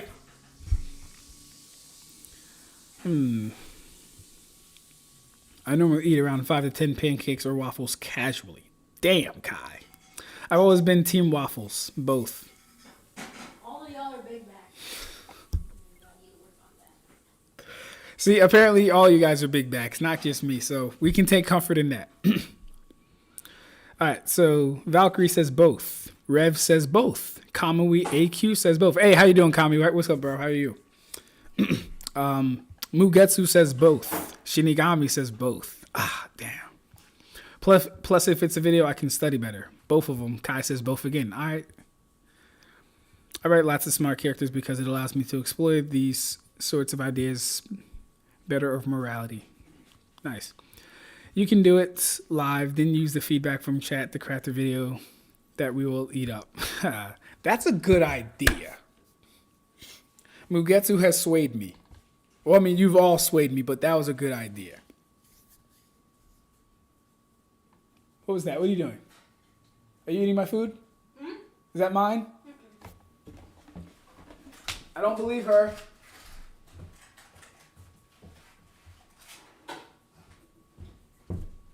All right. She wasn't lying. She was not eating my food. We're good. Okay. Yeah. Okay, cool. I think I'll do both then. We'll do both. The question is, well, no, it's not really a question. We'll do both. Now, here's the thing. You're going to have to wait on it now, right? Because I'm not going to lie. So far, the scaling and the other videos I have take priority. But just wait on it. We'll do both, though. Okay, let's keep going. Where we at? Of my refuge, my savior. You saved me from violence.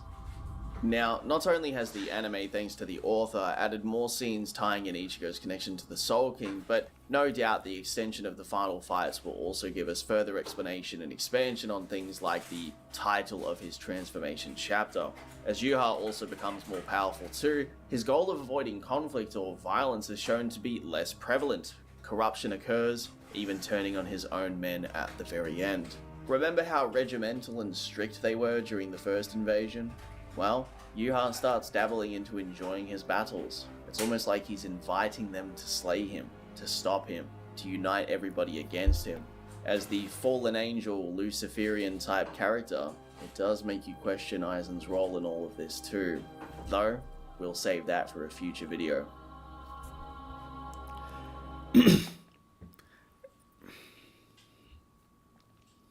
I like Clyde, man. I've always liked Clyde's videos, right? But he be saying some stuff sometime like that little. We'll save that for a study against him, as the fallen angel Luciferian. Now, again, I don't believe he's the first person to like put the idea out there that, you know, the whole Judeo-Christian thing, fallen angel, Father, Son, the Holy Spirit, and all this other stuff. I don't think he's the first person. But damn it, I haven't seen it done on YouTube like that. I've seen theories online and stuff. Some of them pan out, some of them don't. But yeah. Type character, it does make you question Aizen's role in all of this too. Though, we'll save that for a future video. Scramble!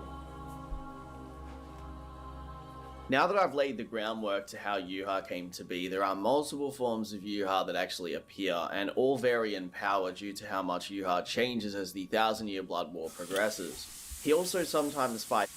How you doing, Valkyrie? You did actually not miss too much. I actually had to stop pause because I was admiring something Clyde had done. So we're actually, you might have missed like about a minute most, but we're only at 1913. It's differently depending on his feelings or intention towards the opponent he's facing. Base Yhwach, Almighty Yhwach, and then the fusion Yhwachs that appear.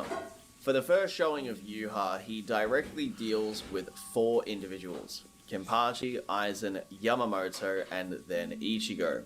What's crazy is that for the majority of his introduction, it's not even him, but a stern Ritter of his who merely mimicked a portion of his power, and yet still performed extremely well against those I just listed. The reason I mention these specific adversaries of his is because of things that they can do, which will then help establish how strong the weakest iteration of Yhwach actually is.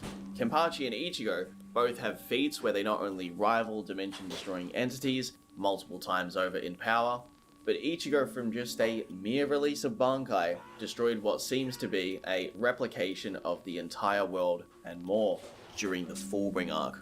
In a much earlier showing of Ichigo, he blocked an execution blade known as the Sokyoku, which contains the attack power of 36 million Zanpakuto. Even if you argue that he didn't combat the true potency, the truth is he didn't fear the idea of doing so with the second attack. Kenpachi, before the time skip, was able to defeat the strongest Espada, Yami, who has enough power to passively destroy Los Noches many times over. This area contains an artificial sun inside of it, and is argued to be a pocket dimension due to how deceiving the inside is compared to the outside, with the outside being compared to a country in diameter when you do the math. What does he mean by a pocket dimension? Is he suggesting that Los Noches, the inside of Los Noches, is it itself a pocket dimension that one would need more than 3D spatial travel to maneuver to and fro outside of? That's interesting. Never heard that before. You don't want onions or anything? Pixel scale it from the manga. Cheesy eggs or you want onions? Mm-hmm. You want eggs? I mean cheese. Big back, big back. Well, if Thank you you, believe friend. Fullbring Bankai Ichigo and Fullbring Arc Kenpachi are stronger than White or the Sokyoku, then we can apply 3 crazy feats of power to Yhwach with just his spiritual pressure alone. Spiritual pressure in Bleach is the common means of attack, similar to Ki in Dragon Ball or Chakra from Naruto. Spiritual pressure can be used to amplify all of your physical capabilities and techniques: speed, attack, defense, offense, hacks, etc. Though, here are 3 examples I really want to showcase. The Sokyoku is stated to be a threat to the entire Soul Society and can overwhelm everything in existence. White, or Vasto Lorde Ichigo, is stated to be able to shake the infinite realm of Hueco Mundo. Ichigo Seros can clear multiple infinite layers of hell and then reach Earth in seconds. That's if you consider the movie to be canon beyond. Spiritual pressure can be used to act at the Sokyoku is existence. White, or Vasto Lorde Ichigo, is stated to be able to shake the infinite realm of. His tremendous power not only shook the whole Wikamuna, but also reached the people who were wriggling in the abyss.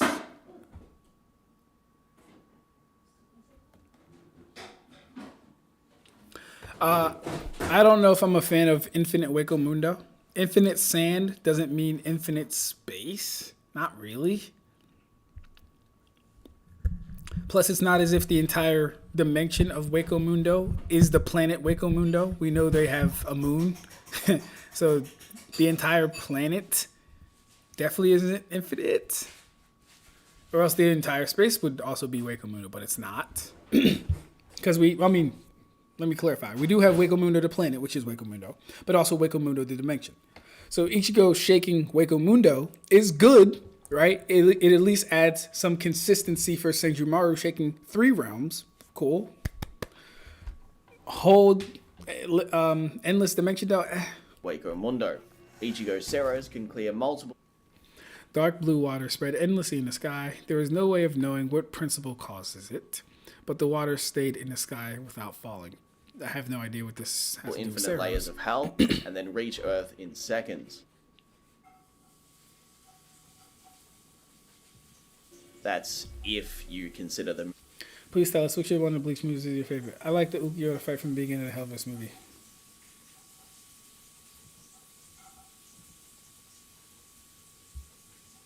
Movie to be canon beyond the intro fight. However, we still have better feats we can reference later on. When Kenpachi is being trained at the beginning of the war arc, he is given an infinite space to fight inside of, so that he doesn't cause passive damage to the Soul Society with Unohana. Shunsui basically sent them to a different realm and said, go knock yourself out. I will stress this, the translations of this area, known as Muken, are debated on if they're actually infinite. However, the idea that they need to fight in a dedicated area to avoid collateral damage is impressive nonetheless. I've also... Not yet, because I think my stance on Muken is still the same as when I made the Bleach Cosmology video. Just being that in every iteration and translation and depiction of it, infinite or endless was the recurring thing. I mean, like the actual recurring thing, right? Because you'll never be able to prove something is infinite. If it's infinite, you'll never be able to prove that. Like, actually, like, physically prove. You can't do that because it's infinite, which means it's ever expanding. What was that? We're finite. We're finite. We're finite. Yes, we are. So you'll never actually, like, really be able to prove it because you can't travel an infinite distance in the first place. Hence why all this infinite speed and inaccessible speed and all this other shit. I hate that shit. It's stupid to me. To me, it's stupid. You can like it if you want to. I don't like it. But, yeah, my stance on Muken is still the same. Seen more infinite translations in regards to the area, infinitely as opposed large to the alternative. So I'm going to lean towards that being the case, and a lot of the characters already perform feats like this anyway, so it's not really that crazy. Something else we do know is that after the training Kenpachi goes through, although he's significantly stronger and is seen as something they need to replace their loss of Yamamoto, the reality is that he's still weaker than the Yhwach who fights Ichibei, regardless of the Almighty. Now, that's important to me, because this Kenpachi defeats Gremmy, who with his casual ability to imagine anything, is depicted to be able to casually imagine things like planets, stars, even a galaxy. There is even a sketch from the author of this and a conversation between the staff of the new anime and the author. Throughout the entirety of the Bleach manga, Mr. Kubo has actually used these sketches to tell the story, convey messages, add symbolism, and considering what Squad Zero does, it's actually quite consistent given where Gremmy should narratively place in power. Gremmy was so strong that only Yhwach could keep him in line. That's a pretty wild statement. It's quite clear that the only reason he's not a part of the shoot staff or royal guard of Yhwach is because he's just so damn unhinged. When Gremmy actually tries to Are you still alive? What did you say? I was saying I took my special sprinkling salt with me to work to share for my eggs. It disappeared. Your mama's thingy? No, I got it for a Christmas gift. Oh. The sea salt. Oh, that one. That's crazy. Yeah. Because I ate. Yeah. Went back to work. They cleaned up. I went back and it's gone. I asked nobody but where it went. Of course they did. That's crazy. replicate Kenpachi's power, He views him as so strong that trying to replicate him blows his body apart. And it's kind of funny because it's either that Kenpachi is that strong, or Kenpachi was so intimidating that that's what Gremmy passively accidentally imagined, and then he ended up killing himself by doing so. Earlier in the story too, to add a bit of evidence towards how powerful Gremmy actually is and how this wouldn't really be far-fetched to give these feats to these kind of characters, well, earlier in the story, Baragan makes a comment that things like the sun and the stars are beneath him, just a mere side comment. This is a Baragan who would one-shot Ion in base, and Ion is seen as having quite a lot of power, let's just say that. Alright. Baragan isn't saying that the sun, moon, and stars are below him. Baragan is simply saying that those things are subject to time, and therefore, much like everything else that is subject to time, his power would work on those things. Not that they are below him in total energy or anything like that. That was funny, though. In regards to his other opponent, Head Captain Yamamoto, this man is basically a walking sun. So strong that even while holding back, he started passively destroying the entire Soul Society, which is essentially the heaven of Bleach. Captain Class Shinigami are shown to be threats to the world by just walking around, with a later example showing Hollows dying from their mere presence in Karakura Town. Chad even worries that they're going to affect everything if they fight in Karakura Town. In one of Aizen's weakest iterations of his Hogyoku transformations, he is able to annihilate a being which governs time and space with just a glance of his eyes. The speech in these chapters is also kind of more nuanced and could imply far greater scaling, as he directly addresses how he transcends the idea of reason itself. In Bleach Rebirth of Souls, which is Bleach's first mainline console game in almost 15 years, well, it was actually assisted in production by the author, and some of the statements about Aizen say some insane stuff like this, and this. Captain of Squad 5 with the crime of high treason, he is the proud owner of having spiritual pressure that surpasses all Soul Reaper and general unparalleled power beyond limitation. So Aizen, you see, back then I saw limitless possibility in Ichigo Kurosaki, not in the boy himself, but rather the potential in his evolution, awakening. The performance is enhanced by the progress of the fusion with the Hogyoku and reaching to an existence that has exceeded natural law. It takes time to reach the awakening state, but compared to the other characters, Aizen's status will dramatically increase, and he will be able to activate a mightier power by increasing Hogyoku fusion. Pretty good. Aizen proclaims he can summon what many would call a pseudo-black hole with one of his Kido spells, and this is slapped away by Dongai Ichigo incredibly casually, something which Yhwach would definitely be able to do with no issue. When Ulquiorra talks about Los Noches passively being destroyed, and like, just keep, yeah, I'll get it. Actually, thank you.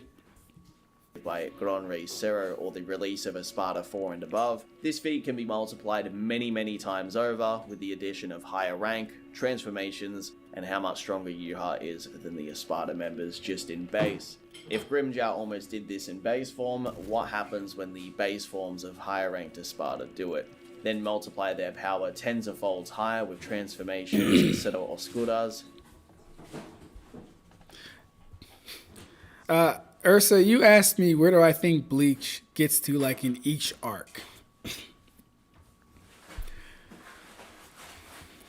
Right now, I have everyone comfortably, at a minimum, that is, I have everyone comfortably at small town level. All right. The scaling that is about to take place where I'm at, which is here, which is, you know, Ulquiorra's fight with Ichigo, Vasta Loro's fight with Second Resurrection Ulquiorra. There's a lot of things that happen in this not transaction. There's a lot of things that happen, right?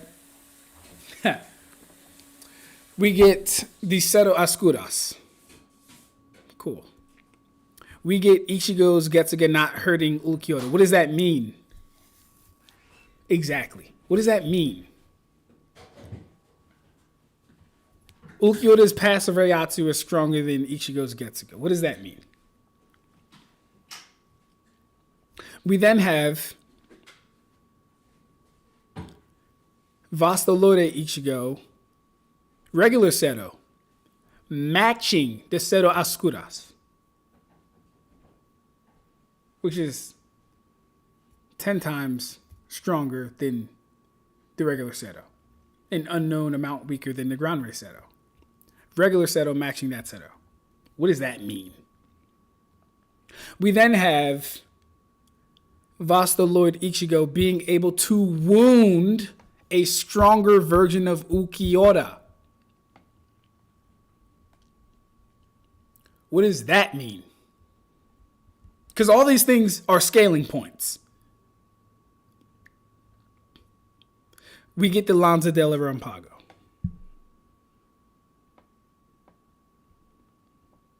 Yeah. We get the Lanza. And then we have Ichigo's bare hand being more durable than the Lanza, crushing it, and then inflicting grievous wound upon Ulquiorda. What does all this mean? It means Bleach obliterates getting out of small town level by far. In those few little chapters.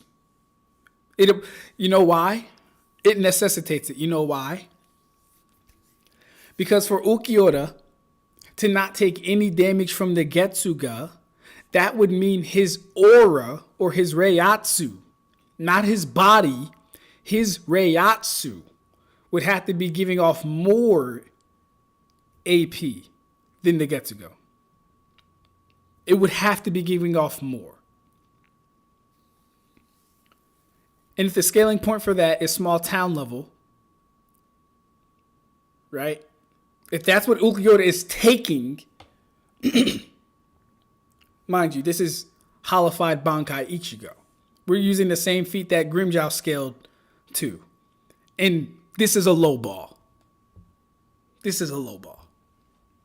We're using the same feat that Grimmjow did. Ulquiorda is taking small town level AP with aura. Ulquiorda gets anywhere from 5 to 10 times more powerful.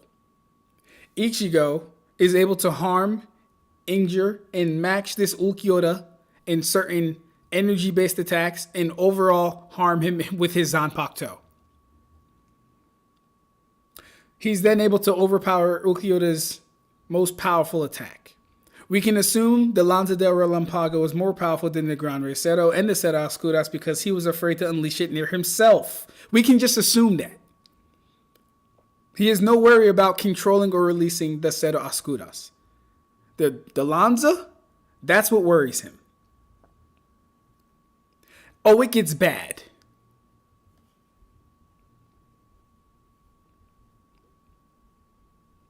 It gets bad. And more potent techniques. You get the idea. To put it simply, Yhwach could stand in front of all of the Espada and soul crush them. It wouldn't even take the use of an ability to deal with them. Let me state this very clearly too. All of those feats are nothing compared to what his next two... Do I believe Yhwach... Do I believe Yhwach could soul crush all of the Espada? I do not. I believe he could soul crush Espadas, maybe, save for second release Ulquiorda, 3 and down. I don't believe he's soul crushing Stark or Batagon though. I just don't believe that. I just don't believe that. Yeah, I don't have faith in him doing that. Forms can do. Throughout the first wave of the 1,000-year Blood War, Yhwach is fighting with almost all of his arsenal missing. It takes an entire 900 and... Hold up. Ursa said, wait, let me catch up. Alright, still doesn't change the fact that we never see that happen and nobody mentions it. They're fighting in the air. I want to be like Kubo. If Ulquiorda, Hollow, Ichigo supposedly have infinite. Fuck, I don't know what Kamui is saying. Have ing equals f power to do Yama Shinsui Unhana text scale. Gotta say that again, Kamui. Or it might be too late, but it's okay. I don't care for the power scaling. I care for the plot. Kubo does say that he considered the Hell vs. movie interpretation of it to be more canon to the anime. Of course, we haven't seen it. They were fighting above the canopy. We saw that the tiny amounts of Ulquiorra's Ratsu that bleed below the canopy filled the atmosphere. Ishii described it as an ocean. Yeah, and in that fight, they never show him shaking in any way. At most, you can say they shake the area they actually fight in, but the whole Hueco Aizen equals Yamato equals level. Oh, Vassal Lord Ichigo.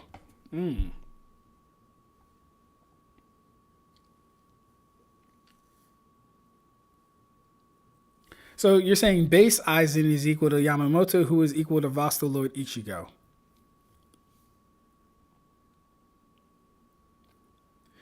Not gonna lie, that actually pans out. To me, that pans out because even if we're just going off of the narrative point to where Ichigo was learning the Dangai transformation and moves, it was his full hollow Vassal Lord image that fought him, and it was whooping his ass badly. That was the power he was going to be coming, or would have had he not been afraid of his own power. Ab-Stract, I'm so excited. That's what's up, bro. Leave it up to a Naruto to not understand hyperbole from Badagon. I want to talk about Bleach's plot as a Bleach. You want to talk about Bleach's plot as a Bleach fan? Okay. Tell me something, Shinigami. What do you want to know? Or yeah, talk to me, bro. He shook the infinite sands, such that ancient hollows in the abyss of Hueco felt it. The feat wasn't above ground. Not gonna lie, the two biggest power cliffs in the series are in Hueco and after the Soul Palace training. Yeah, true. Name 10 Boruto characters that are taking the Lanza del Relampago via door bleeding, not absorption. That's why I'm saying the total jewels matter. Ursa, tell me your point again. I'm catching up, but if I don't get it, let me know your point. All right. You said name 10 Boruto characters that are taking a Lanza del Relampago via durability, not absorption. Let me think about that. Jigen died in natural fire. That's scary. Ikaku survived a multi-city block level, which, never mind. Listen, I can't do it. I don't know 10 characters that are taking a multi-city block. I don't know 10 characters that are taking the Lanza del Relampago. I don't. It scales above everything that I've covered so far in any video I've done. Scales higher than it. I don't know. No one's taking it. No one's taking it. Hey, Mugetsu, chill, bro. Don't pick on him, bro. That's why I'm saying the total jewels matter. I love being a Bleach fan. Yo, bro. Being a Bleach fan is so fun. Wasn't the badge and mental state making Ichigo weaker throughout the arc? Yes. Yes, Ichigo's mental state, his coming to grips with White, his inability to want to fight at the highest level that he can was also nerfing him. And yeah, you can say the badge was nerfing him too, yeah. Yes, it was, or rather capping his power. No, the badge was nerfing his exponential growth, not his prior power. The upscale might not be that big. The upscale to when? Doesn't matter. In the in-between chapter sketches when Ichigo goes Vassal Lord, Kubo depicts a cracked and broken badge, implying Vassal Lord Ichigo isn't limited by the badge. Oh wow, I didn't know that. The total jewels are important because it becomes infinitely plausible that characters like them have that level of energy control and output. Oh, okay, I think I see what you're saying. See, but I'm only concerned with the total jewels, at least for the Lanza, because I know Ichigo's sword swings are going to end up scaling above it, because his Getsugas weren't able to hurt Ulquiorra. His physical hand was able to stop the Lanza barehandedly and crushed it, and his sword strikes were able to hurt Ulquiorra. So here's the thing, actually. Here's what we can say. Because Ulquiorra was also afraid to release the Lanza up close, which means it would have damaged him, which means his durability would have been some X amount below it. But Ichigo, being at, he had half of Shuhakusho, which means he's not at full power, being that his bare hand was able to completely destroy it, which surprised and I don't want to say impressed, but it surprised Ulquiorra, so he would have been impressed either way, right? The total energy of the Lanza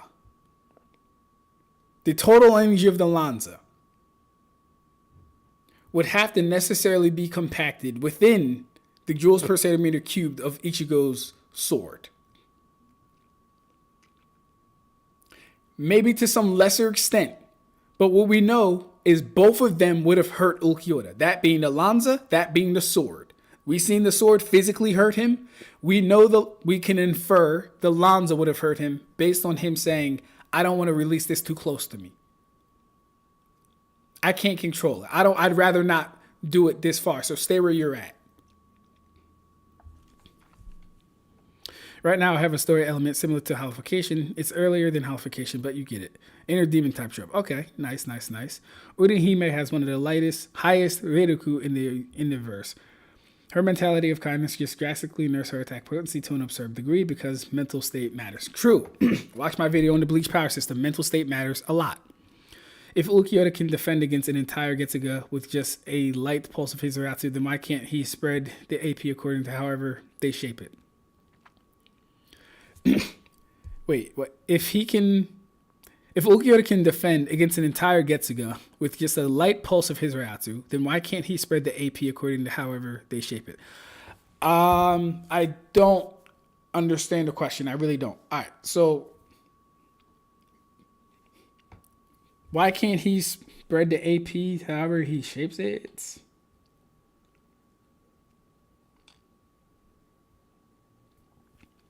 All right. It's not he can't spread the AP to however he wants to shape it. Here's the thing. When you take the Lanza del Relampago in its spear form, we would agree that AP would necessarily be higher than when it explodes, right? Because it's still compacted. We would agree to that or no? Right, no, you wouldn't agree to that, Ursa, because you still believe that every cubic centimeter of the attack still carries the total energy. Here's the thing. Most of the attacks in Bleach just don't operate like that. Most of the attacks I've seen do not operate whereas they carry the total energy from the AoE of the attack. Most of them just don't operate like that. And we can look at a lot of examples. We can look at Ichigo's Getsuga Tenshos. They don't do proportionate damage to what has been hit. Right? Some areas will be more injured, some won't be. That's not equal parts damage. We can look at Aizen's Fragger that only burned Ichigo's arm. That was a whole explosion that didn't do equal parts damage because it's an explosion. It's not concentrated and all the total energy isn't in every cubic centimeter. If it wasn't every cubic centimeter, the total energy, Ichigo would have probably died from that attack or like really been fucked up from that attack, but he wasn't. What else? We can look at Yamamoto's Inetsu Jijoku, where he absorbs all the flames and he jumps on all the flames and his body's burned, but it was a huge explosion all around him, right? That's not equal parts damage. So what I'm saying is, for what you're saying, for me to be the case, and this is what we were talking about in the Discord, we would want to find aspects in the story where these abilities are being used and we are seeing equal parts damage to what was affected by the attack. That's what we would want to see before we conclude the AP is the total energy throughout every cubic centimeter of the attack. That's what we would want to conclude first. For the Lanza, I don't see that happening, especially when it explodes. And even when it's in spear form, I would just take the AP that we're going to be getting from the Lanza and convert it into its compartmentalized self or form. In terms of shared Reiruku, Orihime is top 5 in my opinion. Okay. Ishiki Jigen, Naruto, Sakura, Tsunade, Kakashi, Shinki, I don't know who that is, Momoshiki, Boruto, Kawaki, Hinawa, Kinshiki, Hashirama, and more survive the Lanza. These people can't survive basic Bijuu bombs, Kuribo. They're not surviving the Lanza, which scales above basic Bijuu bombs. They're not doing that.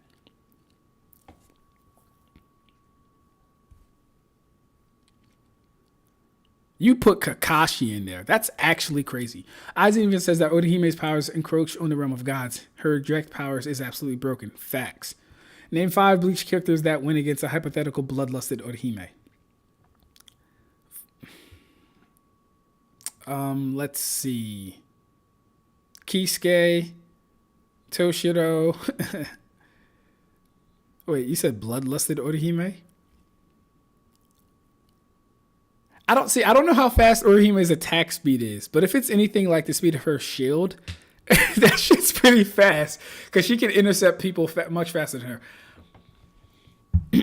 Let's see. I got Kisuke. I got Aizen. Toshiro. And all of the Royal Guard would probably beat Orihime. Jigen died to natural fire. Yes, he did, which is accurate because her full ring comes from the Reo himself, right? Correct. I would agree to that in essence, but I would also think the concentration is actually far higher. Yes, I agree. The concentration is actually far higher than the detonation, basically massive upscale. Yes, I agree with that. See, here's the thing though. When we're talking about this stuff, the reason for me that it doesn't work in Naruto is only because not only do they not have a small AoE feat, they're missing a durability feat that would actually scale them to the attack, right? We don't have an instance where a Bijuu bomb is fired, right? And then say, what's a good example? Let me think. I think the Raikage is probably the only person I can use. Like, for example, if the Raikage were to be hit with the entirety of a Bijuu bomb, and let's just say we already have prior scaling for a Bijuu bomb, and it scales to small town level, right? We don't have an instance of the Raikage's armor.